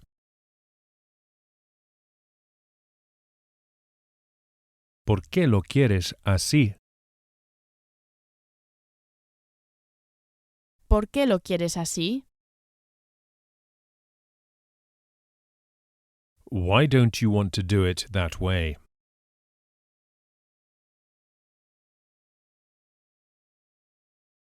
¿Por qué no quieres hacerlo así?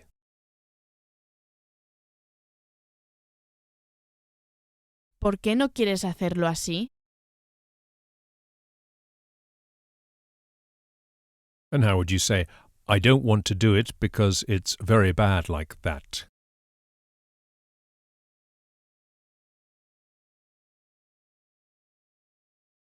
No quiero hacerlo porque es muy malo así.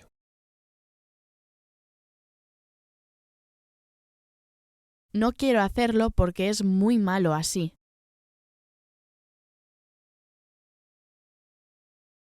I don't have it.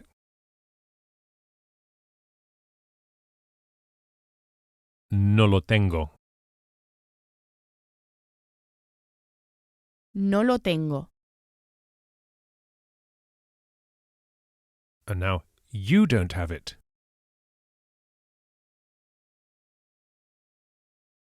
No lo tienes. No lo tienes. And now ask, why don't you have the car?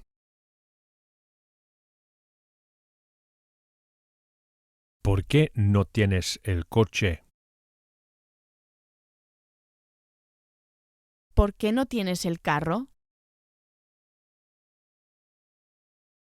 I don't have it because I don't want it and I don't need it.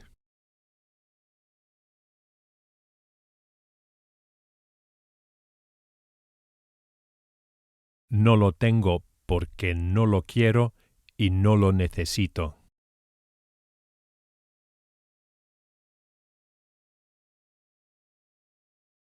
No lo tengo porque no lo quiero y no lo necesito.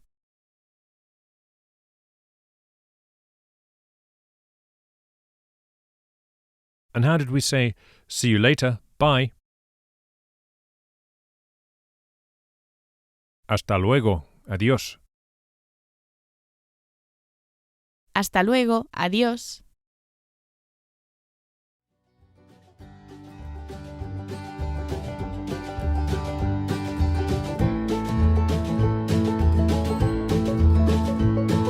Hacer, hacer, quiero hacerlo así. Hacer, hacer, quiero hacerlo para ti. Hacer, hacer, quiero hacerlo así. Hacer, hacer, quiero hacerlo para ti. Saber, saber, quiero saberlo, Señor. Saber, saber, quiero saberlo, por favor. Saber, saber, quiero saberlo, Señor. Saber, saber, quiero saberlo, por favor. Tienes, tienes, porque no lo tienes para mí. Quiero, quiero, sabes que lo quiero y sabes que no es para ti. Tienes, tienes, porque no lo tienes para mí. Quiero, quiero, sabes que lo quiero y sabes que no es para ti.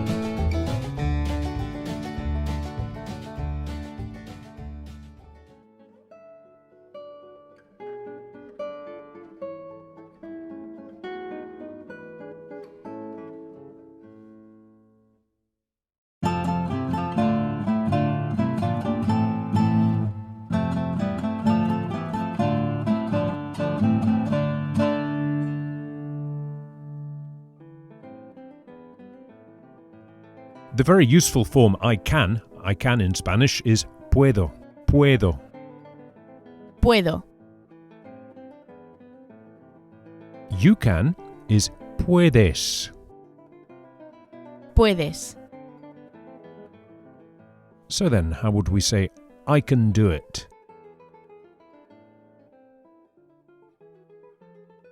Puedo hacerlo. Puedo hacerlo.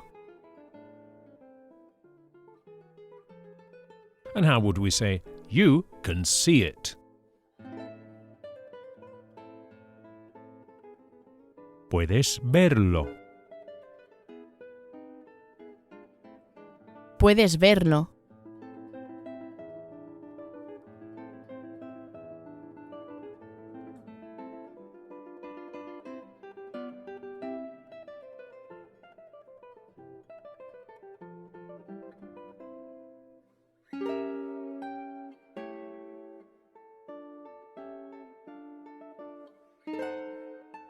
And how about the question, can you see it? Bearing in mind that there's no change in Spanish for the interrogative. Can you see it?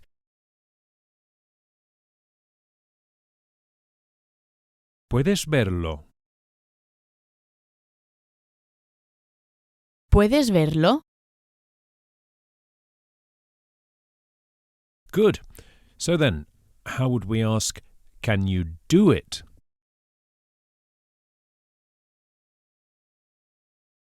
¿Puedes hacerlo? ¿Puedes hacerlo? And how would you ask someone, can you see my car?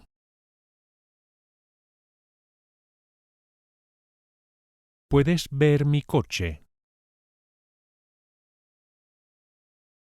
¿Puedes ver mi coche? You won't be surprised to learn that the negative of puedo, I can, is no puedo, I can't. No puedo. No puedo. So you can say, no, I can't see it.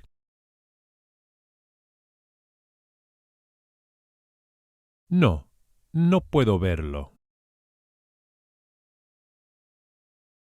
No, no puedo verlo.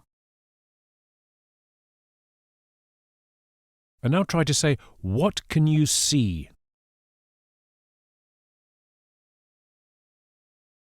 ¿Qué puedes ver? ¿Qué puedes ver? And how would you say, I can't do it?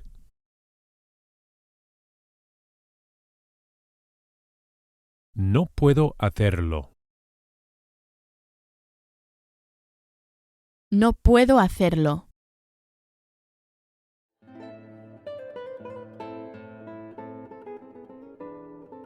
The word for difficult is very similar. Difícil, with the accent or the stress on the middle syllable, on the middle I. Difícil. Difícil.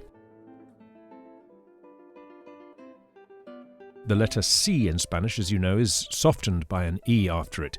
It's also softened by the letter I, as we can see in the word difícil. However, in Latin American countries, the soft C is always pronounced as an S, so we get difícil instead of difícil in Spain. The way to say easy is fácil. Fácil. Or in Latin America, fácil. So try to say it's not very difficult.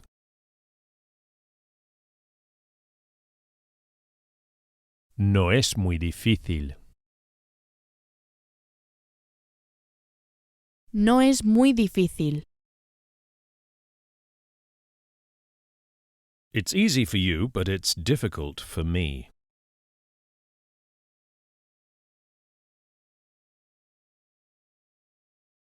Es fácil para ti, pero es difícil para mí.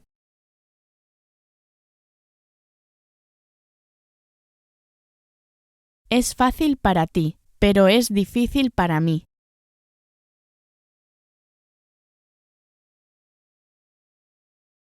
I can't do it because it's very difficult.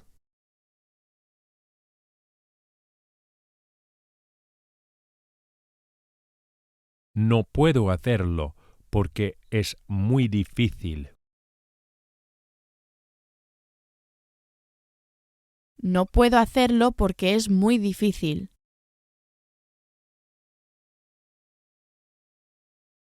And how would we say it's very difficult to know?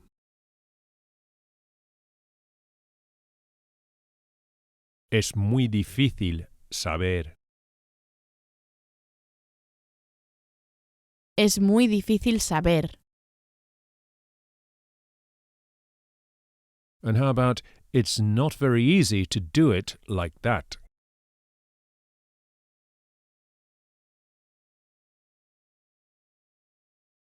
No es muy fácil hacerlo así.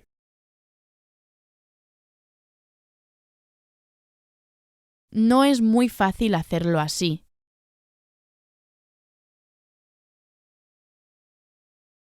And how would you tell someone, it's difficult, but it's not impossible?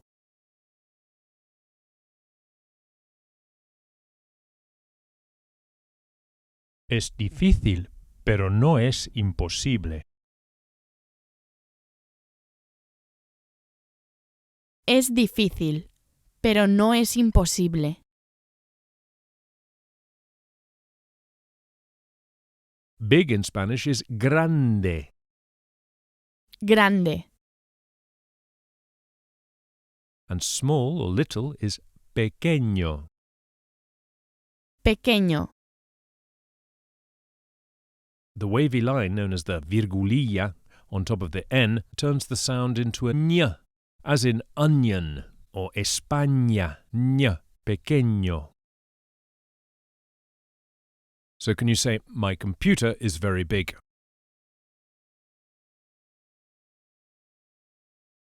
Mi ordenador es muy grande. Mi ordenador es muy grande.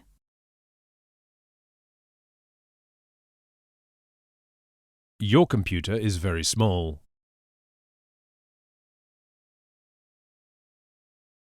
Tu ordenador es muy pequeño. Tu ordenador es muy pequeño.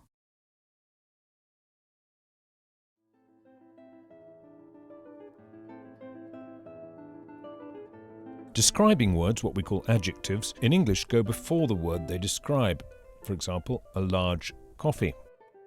In Spanish, it's the other way round. They usually go after the noun. So a large coffee is un café grande. A coffee large. Un café grande. Un café grande. How then would you say a small coffee? Un café pequeño. Un café pequeño. The word for or in Spanish, as in one thing or another, is simply o. O. So now you can ask, do you want a big coffee or a small coffee?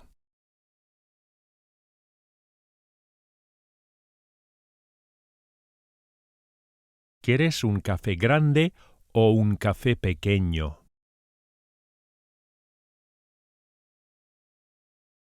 ¿Quieres un café grande o un café pequeño? I want a large beer and a small coffee, please.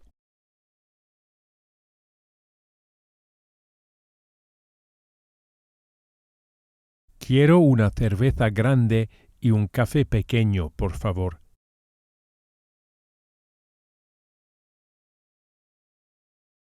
Quiero una cerveza grande y un café pequeño, por favor.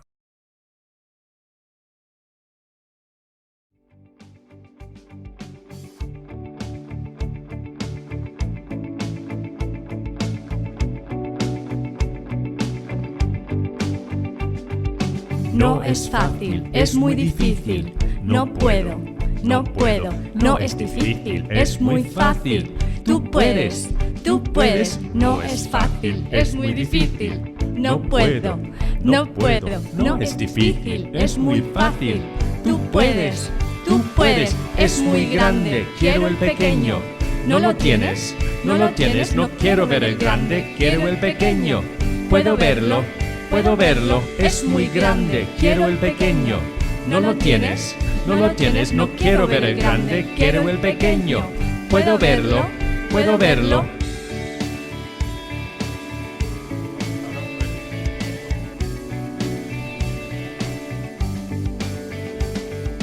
No es fácil, es muy difícil. No puedo, no es difícil, es muy fácil.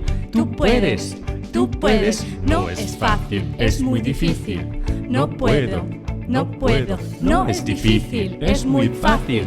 Tú puedes, es muy grande, quiero el pequeño. No lo tienes, no quiero ver el grande, quiero el pequeño. Puedo verlo, es muy grande, quiero el pequeño. No lo tienes, no quiero ver el grande, quiero el pequeño. Puedo verlo, puedo verlo.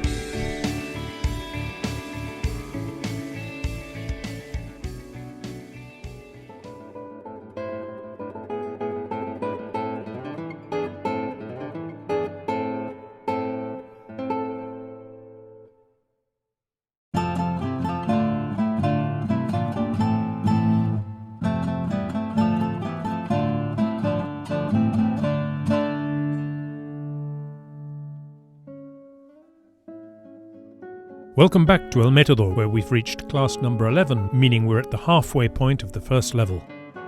To say the big one, as opposed to the small one, the big one, we say el grande, or la grande if referring to something feminine. El grande, la grande. El grande, la grande. So how would we say, can I see the big one, please?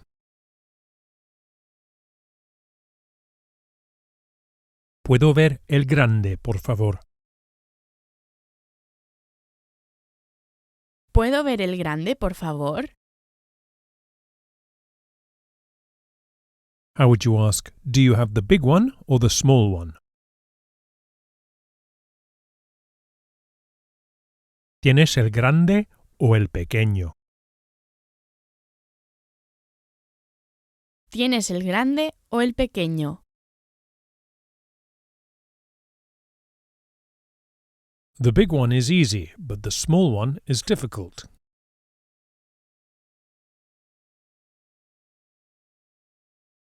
El grande es fácil, pero el pequeño es difícil.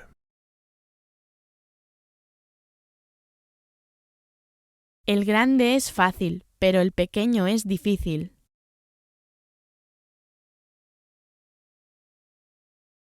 And how about you can't do it because it's very small?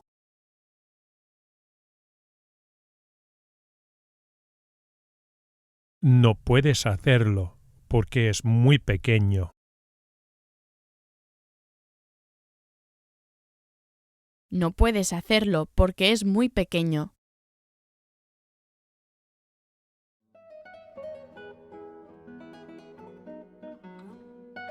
A telephone, or a phone in Spanish, is un teléfono.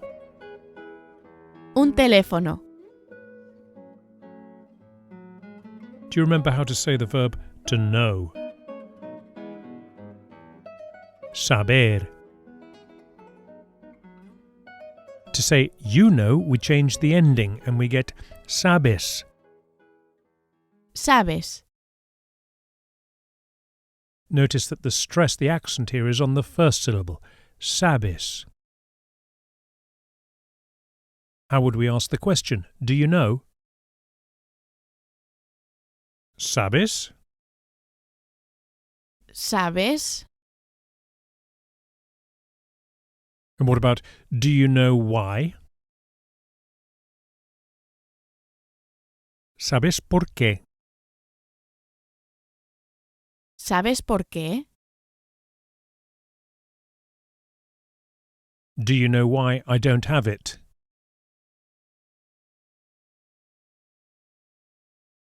¿Sabes por qué no lo tengo? ¿Sabes por qué no lo tengo? To say I know, it's yo sé, or simply sé. Sé. To say I know that, as in I know that it's difficult, I know that it's here, it's sé que, the same word as what. That and what is the same word. Sé que. Try to say I know that I can do it.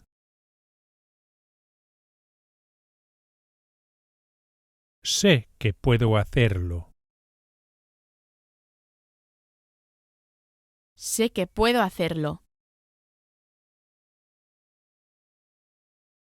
And try saying I know that it's not very big.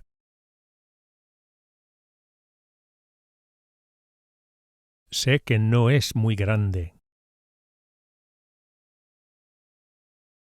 Sé que no es muy grande. I know that it's not very easy, but you can do it.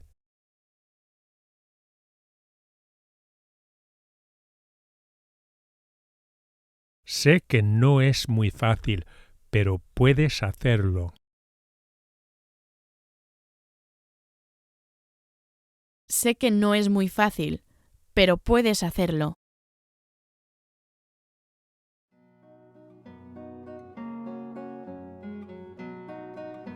The question where is it in Spanish is ¿dónde está? ¿Dónde está? You may have expected it is or is it to be es, as we saw before, but in fact there are two ways in Spanish to say it is. Es or está, and these forms come from two separate verbs, both meaning to be. The choice of one verb or the other is sometimes a little complicated, but for the time being, whenever we refer to physical location or situation, we're going to use está, and es will be used in all other contexts. So how did we say where is it? ¿Dónde está? ¿Dónde está? And now ask, where is my telephone? ¿Dónde está mi teléfono? ¿Dónde está mi teléfono?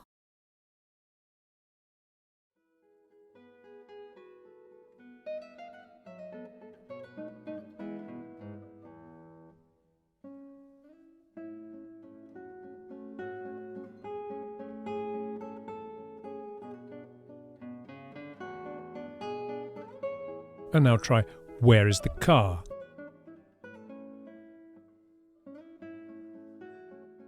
¿Dónde está el coche? ¿Dónde está el coche? ¿Dónde está el carro?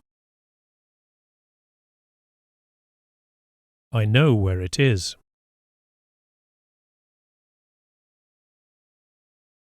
Sé dónde está.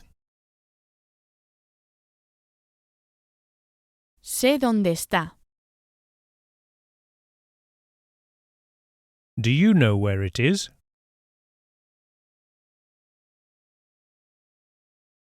¿Sabes dónde está?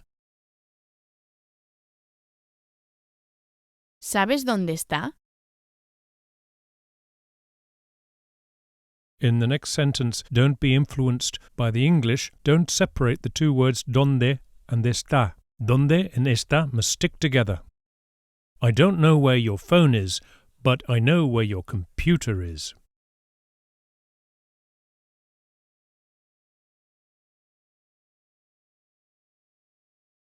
No sé dónde está tu teléfono, pero sé dónde está tu ordenador.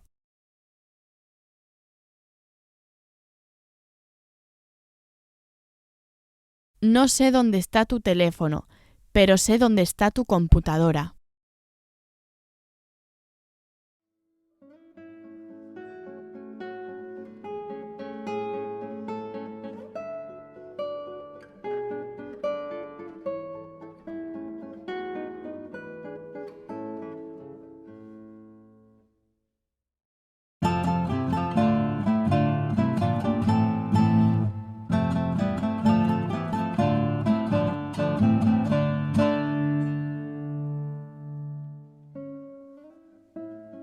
Now we're going to learn to say this and that. This is esto. That is eso. Esto, eso. Esto, eso. So now try to ask the question, what is this? What's this?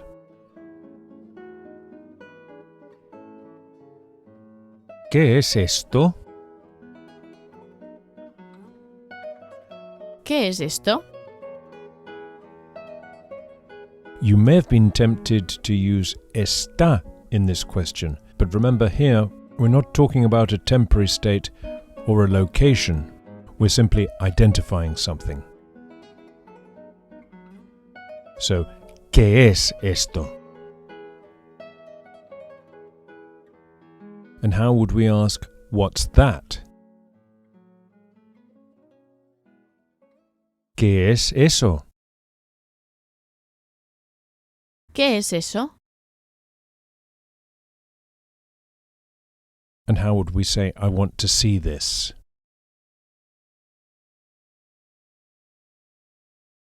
Quiero ver esto. Quiero ver esto. I want to do that. Quiero hacer eso. Quiero hacer eso. And now try saying, I can't do this today.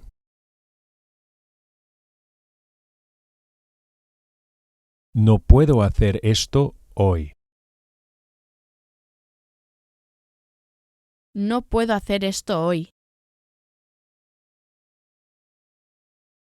How would we ask the question, is this a computer or a telephone?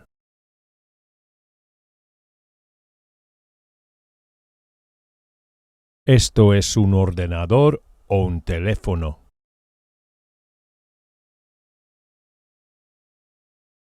¿Esto es un ordenador o un teléfono?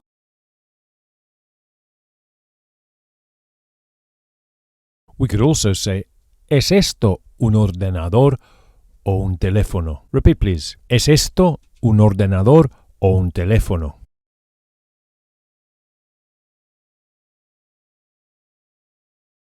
Is that a beer or a Coca-Cola?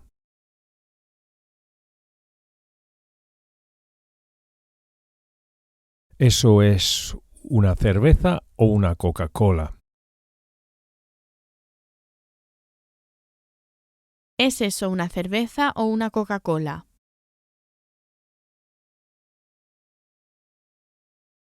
How did we say I have? Tengo.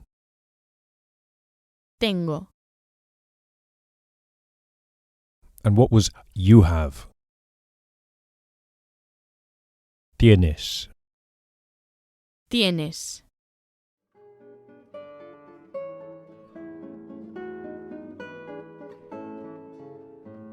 Now the way to say I have to, the obligation, I have to do something, I have to, is tengo que. Tengo que.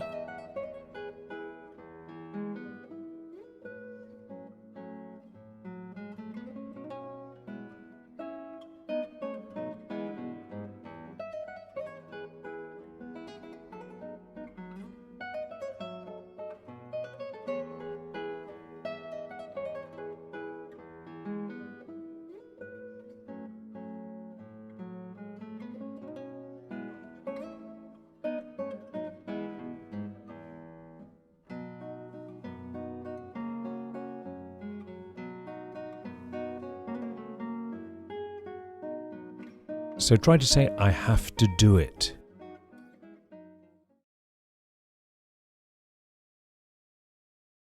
Tengo que hacerlo.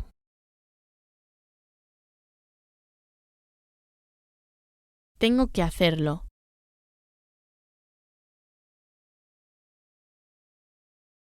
Now the verb to leave or to go out, in Spanish it's the same verb, to leave and to go out, is salir. Salir. So how would we say I have to leave?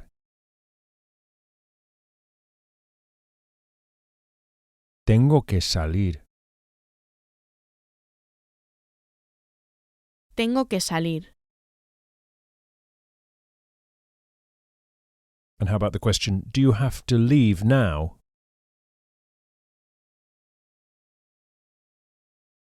Tienes que salir ahora.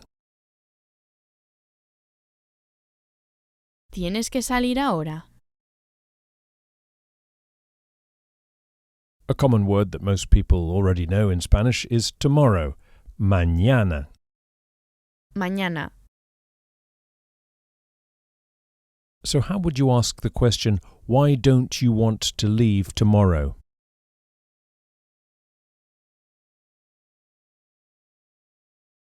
¿Por qué no quieres salir mañana?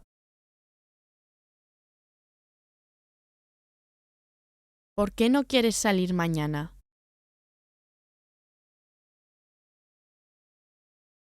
Tonight is esta noche, literally this night.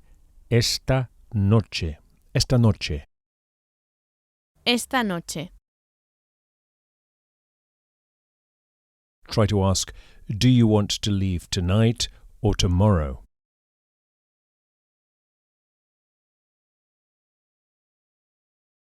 ¿Quieres salir esta noche o mañana? ¿Quieres salir esta noche o mañana?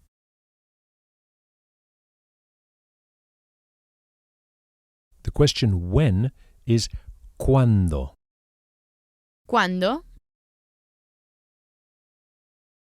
So ask the question, when do you have to leave?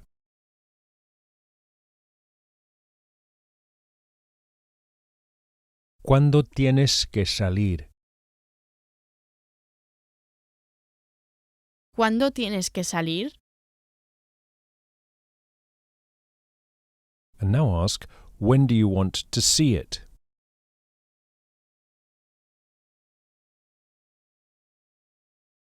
¿Cuándo quieres verlo? ¿Cuándo quieres verlo?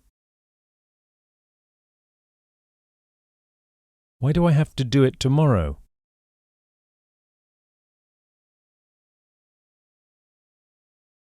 ¿Por qué tengo que hacerlo mañana?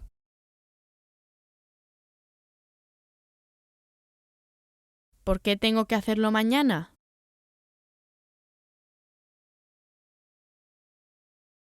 I want to do it tonight because I'm busy now.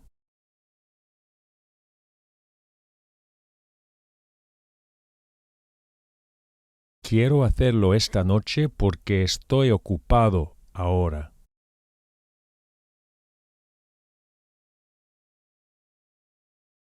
Quiero hacerlo esta noche porque estoy ocupada ahora.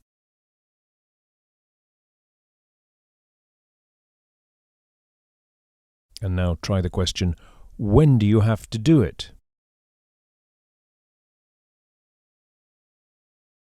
¿Cuándo tienes que hacerlo? ¿Cuándo tienes que hacerlo? I have to do it tonight.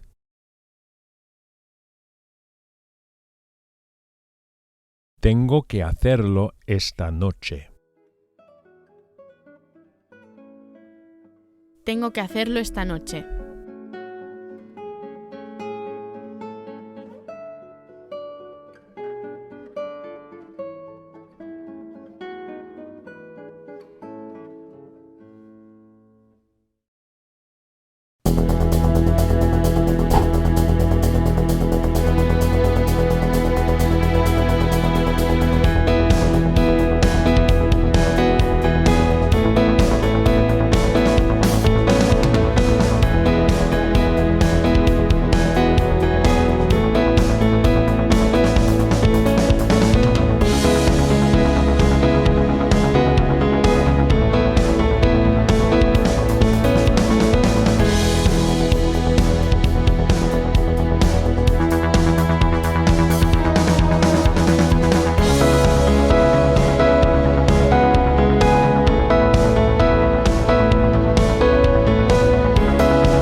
Welcome back, welcome to lesson 15 of El Método.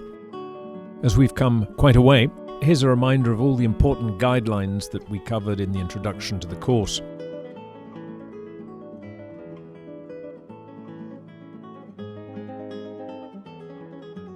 In Spanish, to have dinner is just one word, cenar. Think of the single word in English, to dine, cenar. Cenar. Try to say, do you want to have dinner now?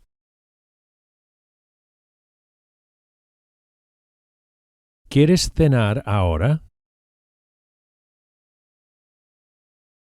¿Quieres cenar ahora? Where do you want to have dinner?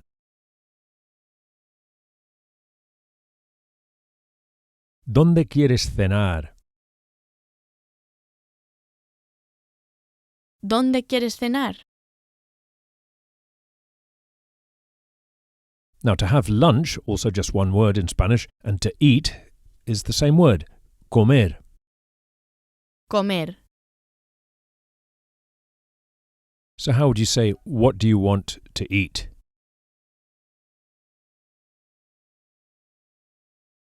¿Qué quieres comer? ¿Qué quieres comer?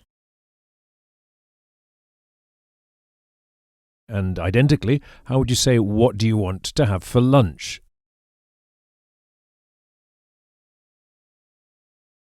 ¿Qué quieres comer? ¿Qué quieres comer? And now ask, what do you want to have for dinner?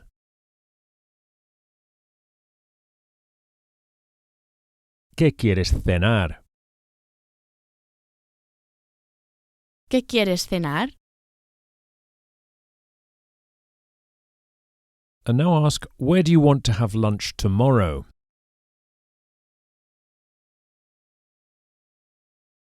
¿Dónde quieres comer mañana? ¿Dónde quieres comer mañana? When do you want to have dinner?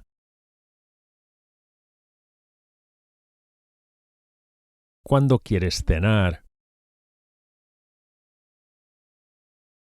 ¿Cuándo quieres cenar?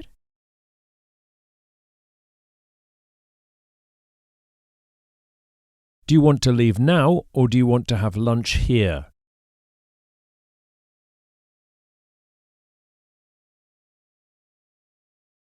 ¿Quieres salir ahora o quieres comer aquí?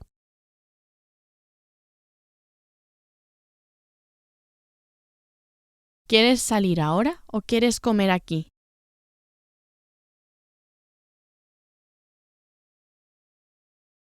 I can't have dinner because I'm very busy.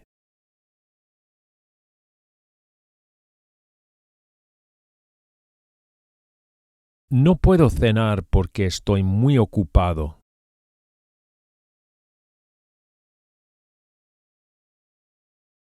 No puedo cenar porque estoy muy ocupada.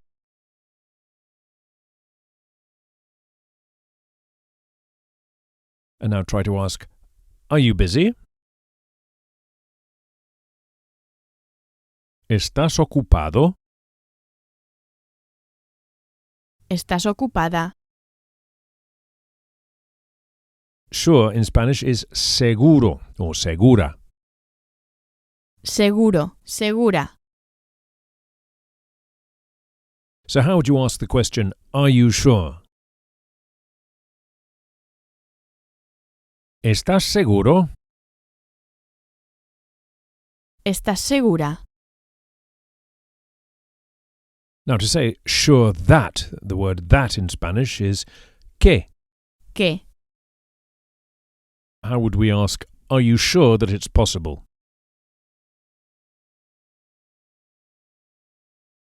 ¿Estás seguro que es posible? ¿Estás seguro que es posible? And now try saying, I'm sure that it's good.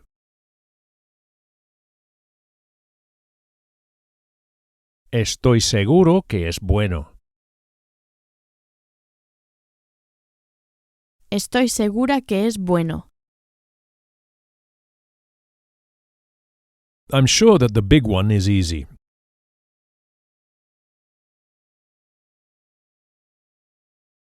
Estoy seguro que el grande es fácil.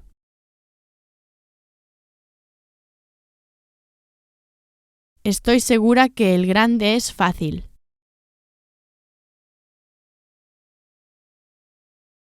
Are you sure that the hotel is here?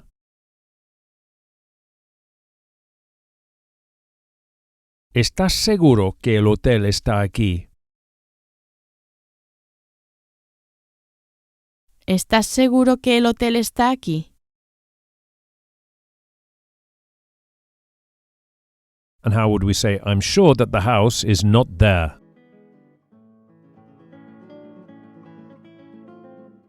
Estoy seguro que la casa no está allí.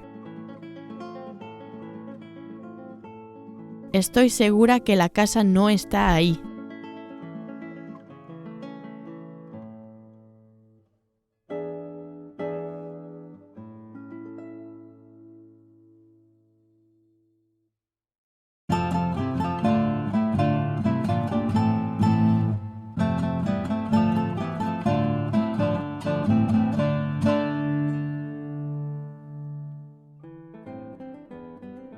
The way to say the full verb, the infinitive form, to have, is tener. Tener. How would you say, I want to have it?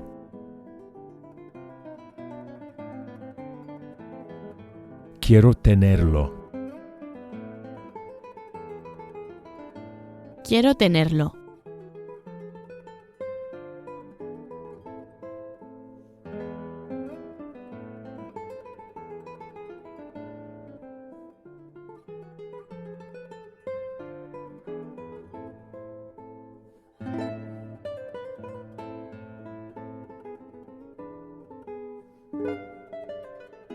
And try to say, I have to have it.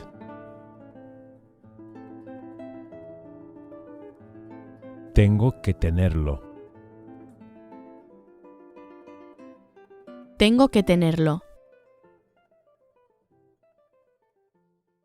And how did we say, I have?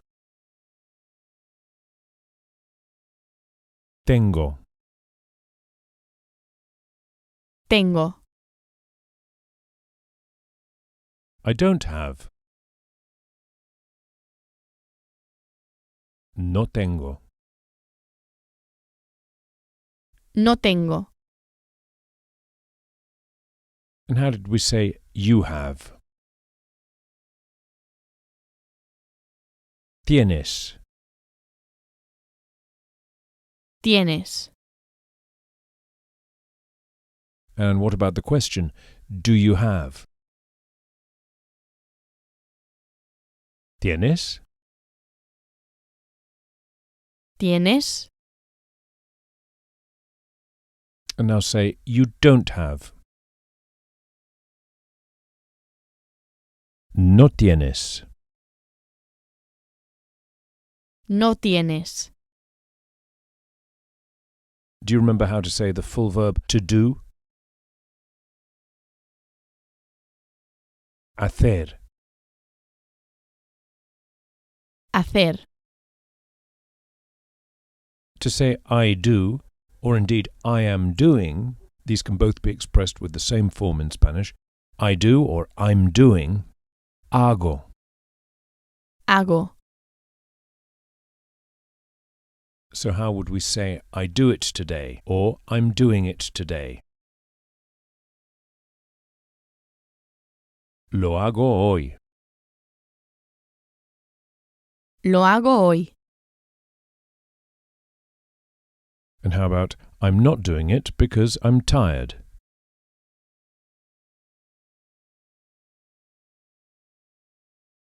No lo hago porque estoy cansado.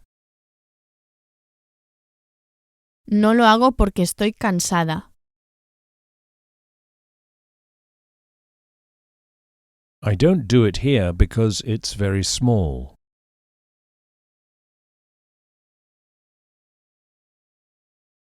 No lo hago aquí porque es muy pequeño.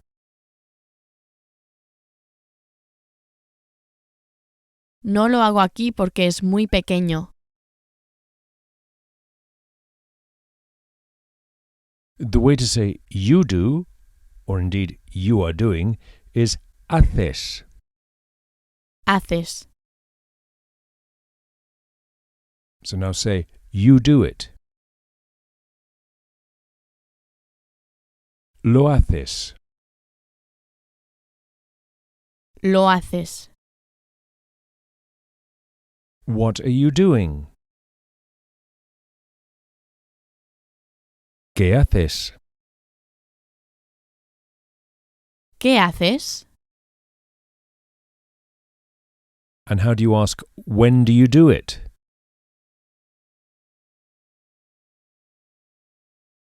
¿Cuándo lo haces? ¿Cuándo lo haces? And now try, you don't do it.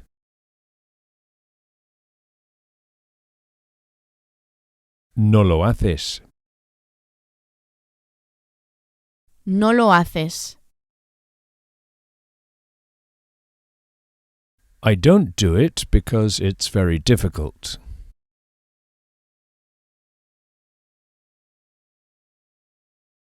No lo hago porque es muy difícil.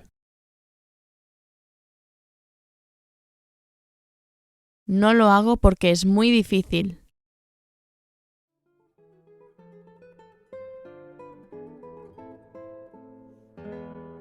A table in Spanish is una mesa. Una mesa. And to say on is en. En. So now say the computer is on the table.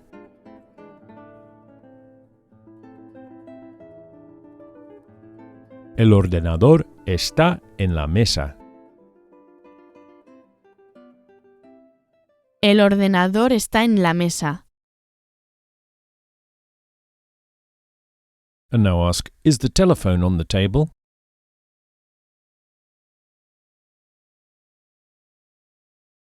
El teléfono está en la mesa. ¿El teléfono está en la mesa?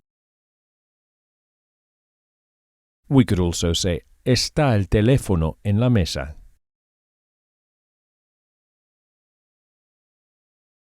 A chair is una silla. Remember that the double L is pronounced very similarly to an English Y. Silla, una silla. Una silla.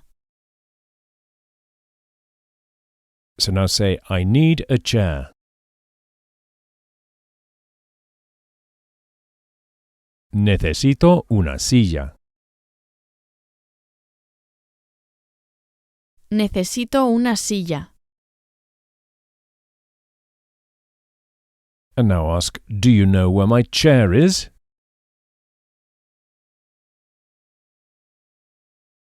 ¿Sabes dónde está mi silla? ¿Sabes dónde está mi silla?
The preposition in Spanish is also en. Therefore, how would you say Carlos is in the house?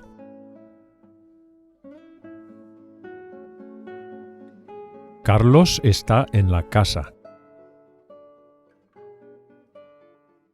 Carlos está en la casa.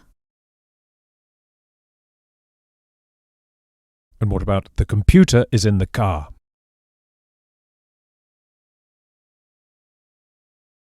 El ordenador, la computadora, está en el coche.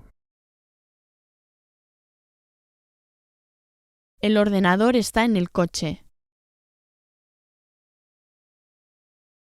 Now, do you remember how to say the verb to do? Hacer. How would we say, therefore, I want to do it here? Quiero hacerlo aquí. Quiero hacerlo aquí. And what was the verb to know? Saber. So then how would you say, I want to know? Quiero saber. Quiero saber. I know. Yo sé. Sé. I know where the chair is.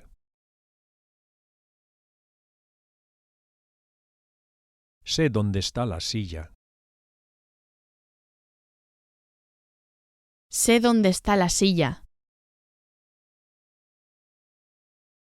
And what about you know? Tú sabes. Sabes.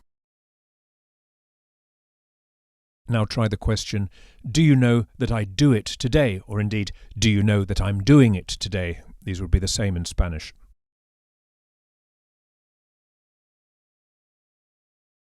¿Sabes que lo hago hoy? ¿Sabes que lo hago hoy? Do you know when you have to leave? ¿Sabes cuándo tienes que salir? ¿Sabes cuándo tienes que salir? Now then, the way to say he in Spanish is él. Él. And the way to say she is ella. Ella.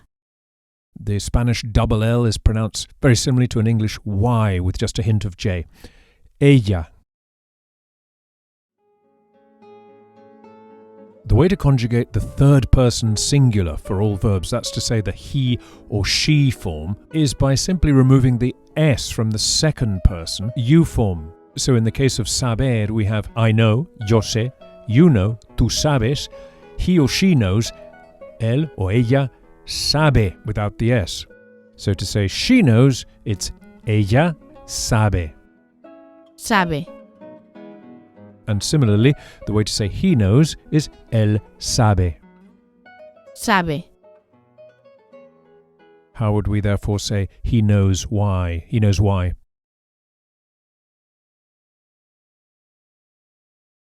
Él sabe por qué. Sabe por qué. So following the same pattern as the verb saber, this time with the verb hacer, what would the he and she form of hacer be? Él, ella, hace. Hace.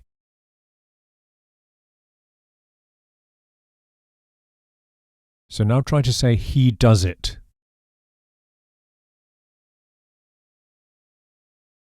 Él lo hace. Lo hace. How did we say the verb to eat? Comer. Comer. There are two types of verb in Spanish, regular verbs and irregular verbs. Regular verbs all follow the same pattern.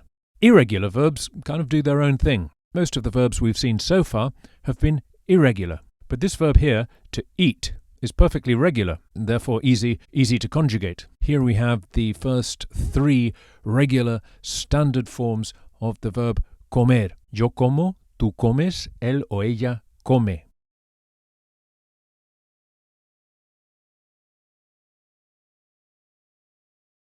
So how did we say I eat? Como. Como. You eat. Comes. Comes. And the question, are you eating? Comes. Comes. Now try saying, she eats on a chair.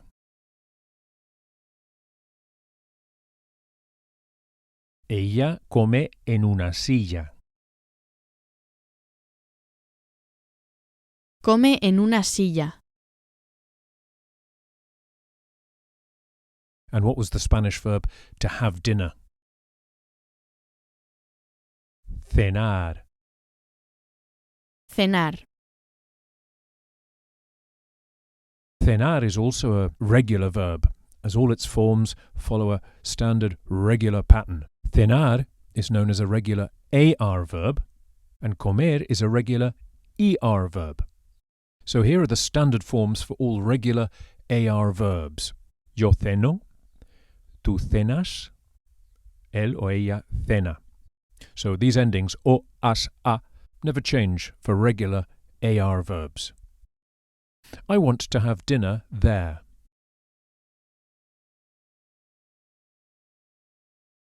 Quiero cenar allí.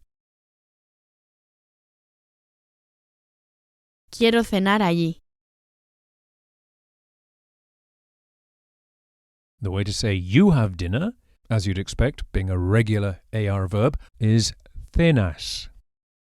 Cenas. So try to ask the question, when do you have dinner?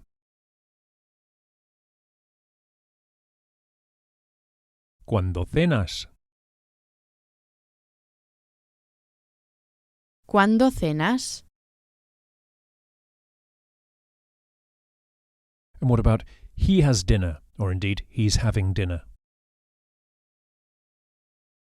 Cena. Cena.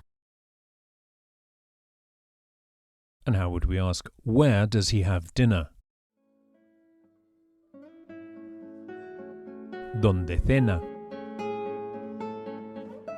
¿Dónde cena?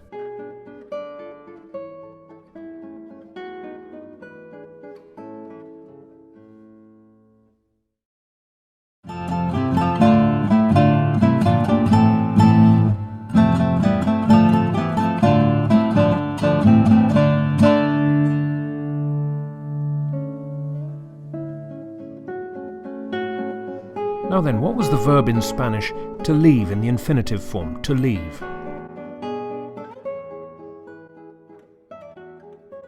Salir. Salir.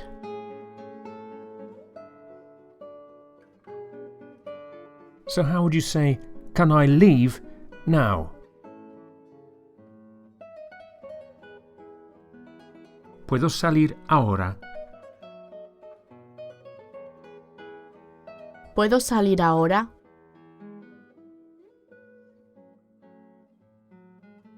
To say I leave, the word is salgo. Salgo. So how would we say I leave tomorrow?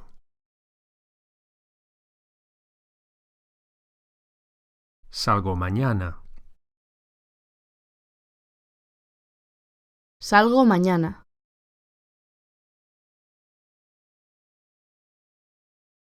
And how about I don't leave today, or indeed, I'm not leaving today?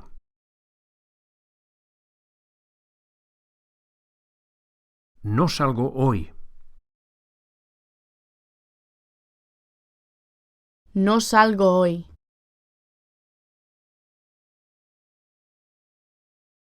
To say you leave, it's sales. Sales. As always, the second person singular, the you form, ends in an S. How would you say, why are you leaving now?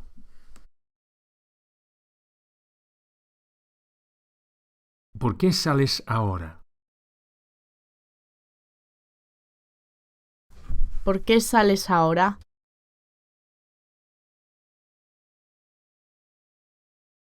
To say she leaves, as usual, we remove the S from the second person singular, which gives us ella sale. Ella sale. And how would we say he leaves?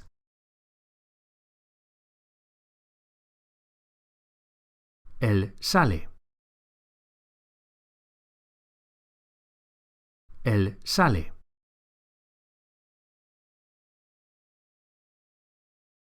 And what about she leaves tonight?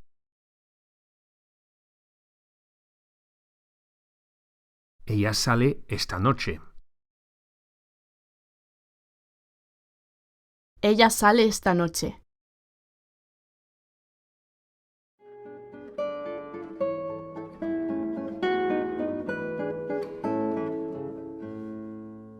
How did we say the verb to have?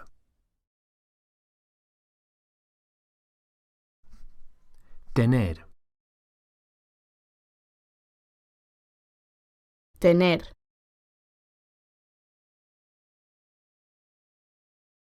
I have a beer.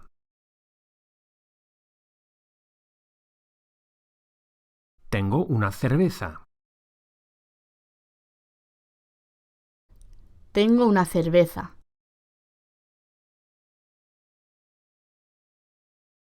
And how would you ask, do you have a water?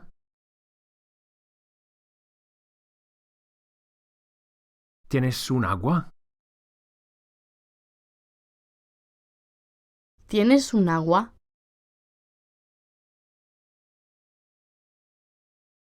Now try to say, he has a car.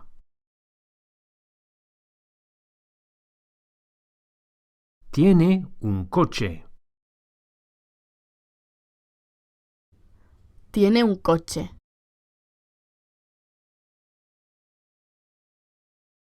And he doesn't have a computer.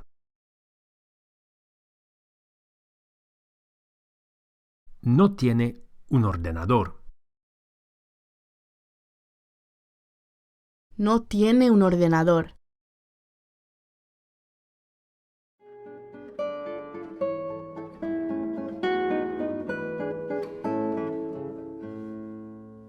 The way to say to be, that's to say the infinitive form of the verb to be, when we're talking about physical location or temporary states, is estar. Make sure you emphasize the second syllable, the last syllable. Estar. Estar. How then would we say, I don't want to be here?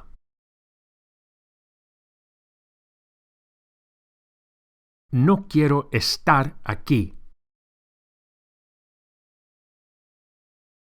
No quiero estar aquí.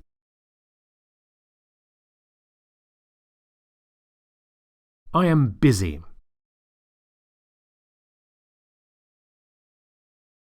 Estoy ocupado. Estoy ocupado.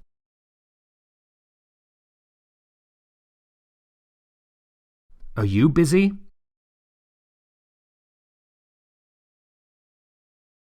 ¿Estás ocupado? ¿Estás ocupado?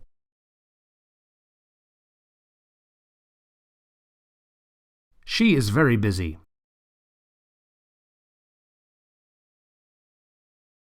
Está muy ocupada. Está muy ocupada.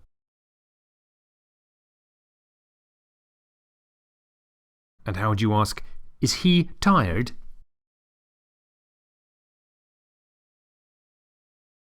Está cansado. ¿Está cansado?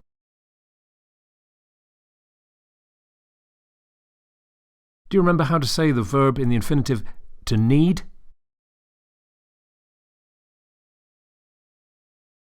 Necesitar. Necesitar.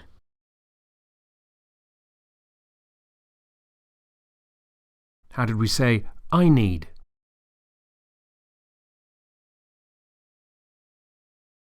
Necesito. Necesito.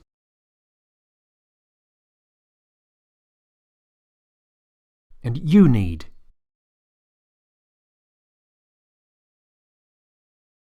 Necesitas.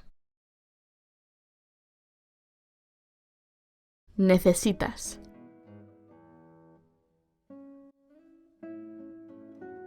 And how about the third person? She or he needs to do it.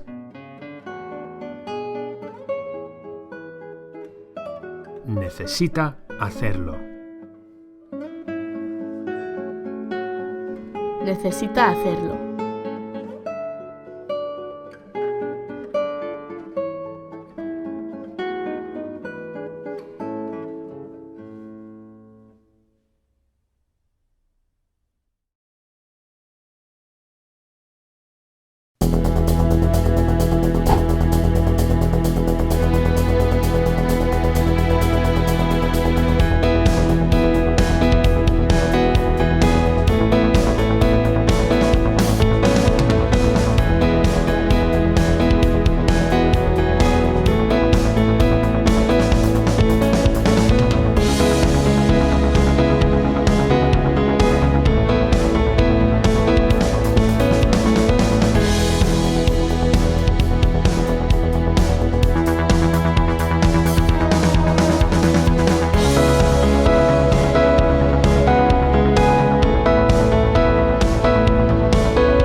Okay, welcome back. It's the last class of the first level, the end of the beginning, for which I salute and congratulate you for coming this far with us.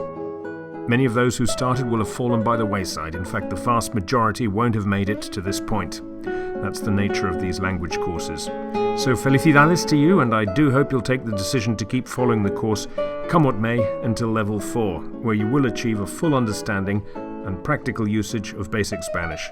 So let's crack on with Unit 20. The nationality or language Spanish is español or española. Español. Española. British is británico o británica. Británico, británica. And American is americano o americana. Americano, americana. So how would we say, I am British?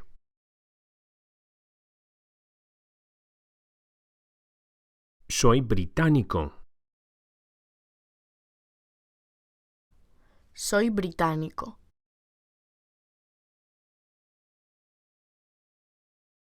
And what about, are you Spanish?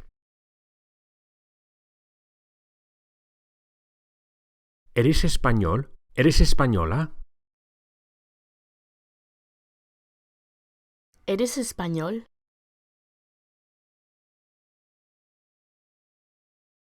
How would we say, he is American?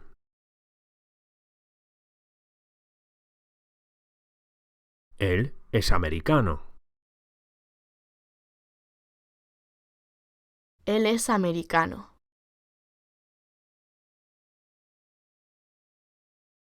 What about the question, is she Spanish?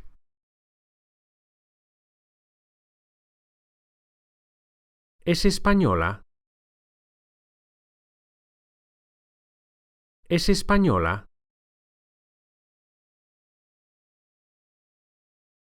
And how would we ask, is David American?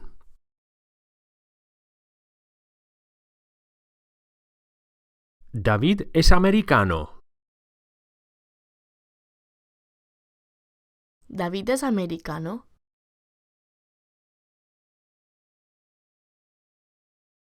Is Carolina Spanish?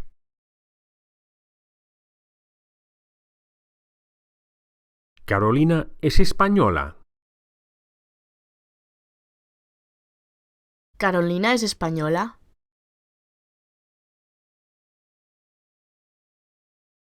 Earlier in the course we learnt the word for me in the expression para mí, for me. When me is used together with a verb as the object of the verb, for example, see me, tell me, help me, then the word is me. Me, same spelling as in English, different pronunciation. Me. Me. How would we say, can you see me?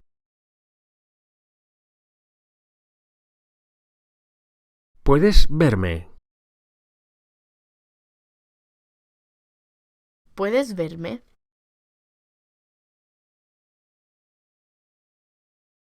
You is te. Te. So how would we say, I can see you?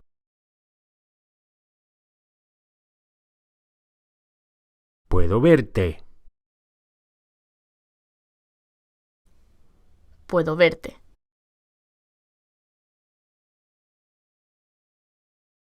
To say or to tell in Spanish is decir. Decir. How would we say, I want to say it?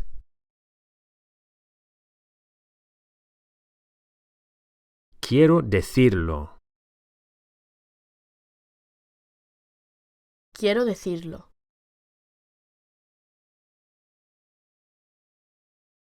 And how would we say, I want to tell you?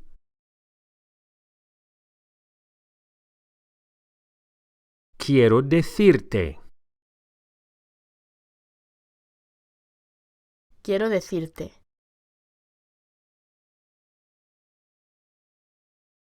She wants to tell me.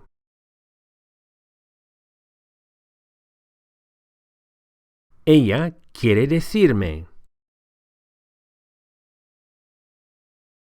Ella quiere decirme.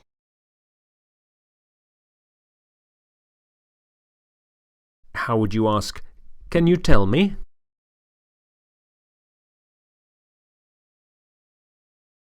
¿Puedes decirme? ¿Puedes decirme?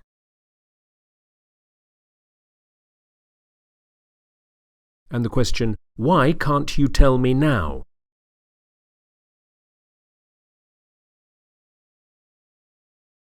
¿Por qué no puedes decirme ahora?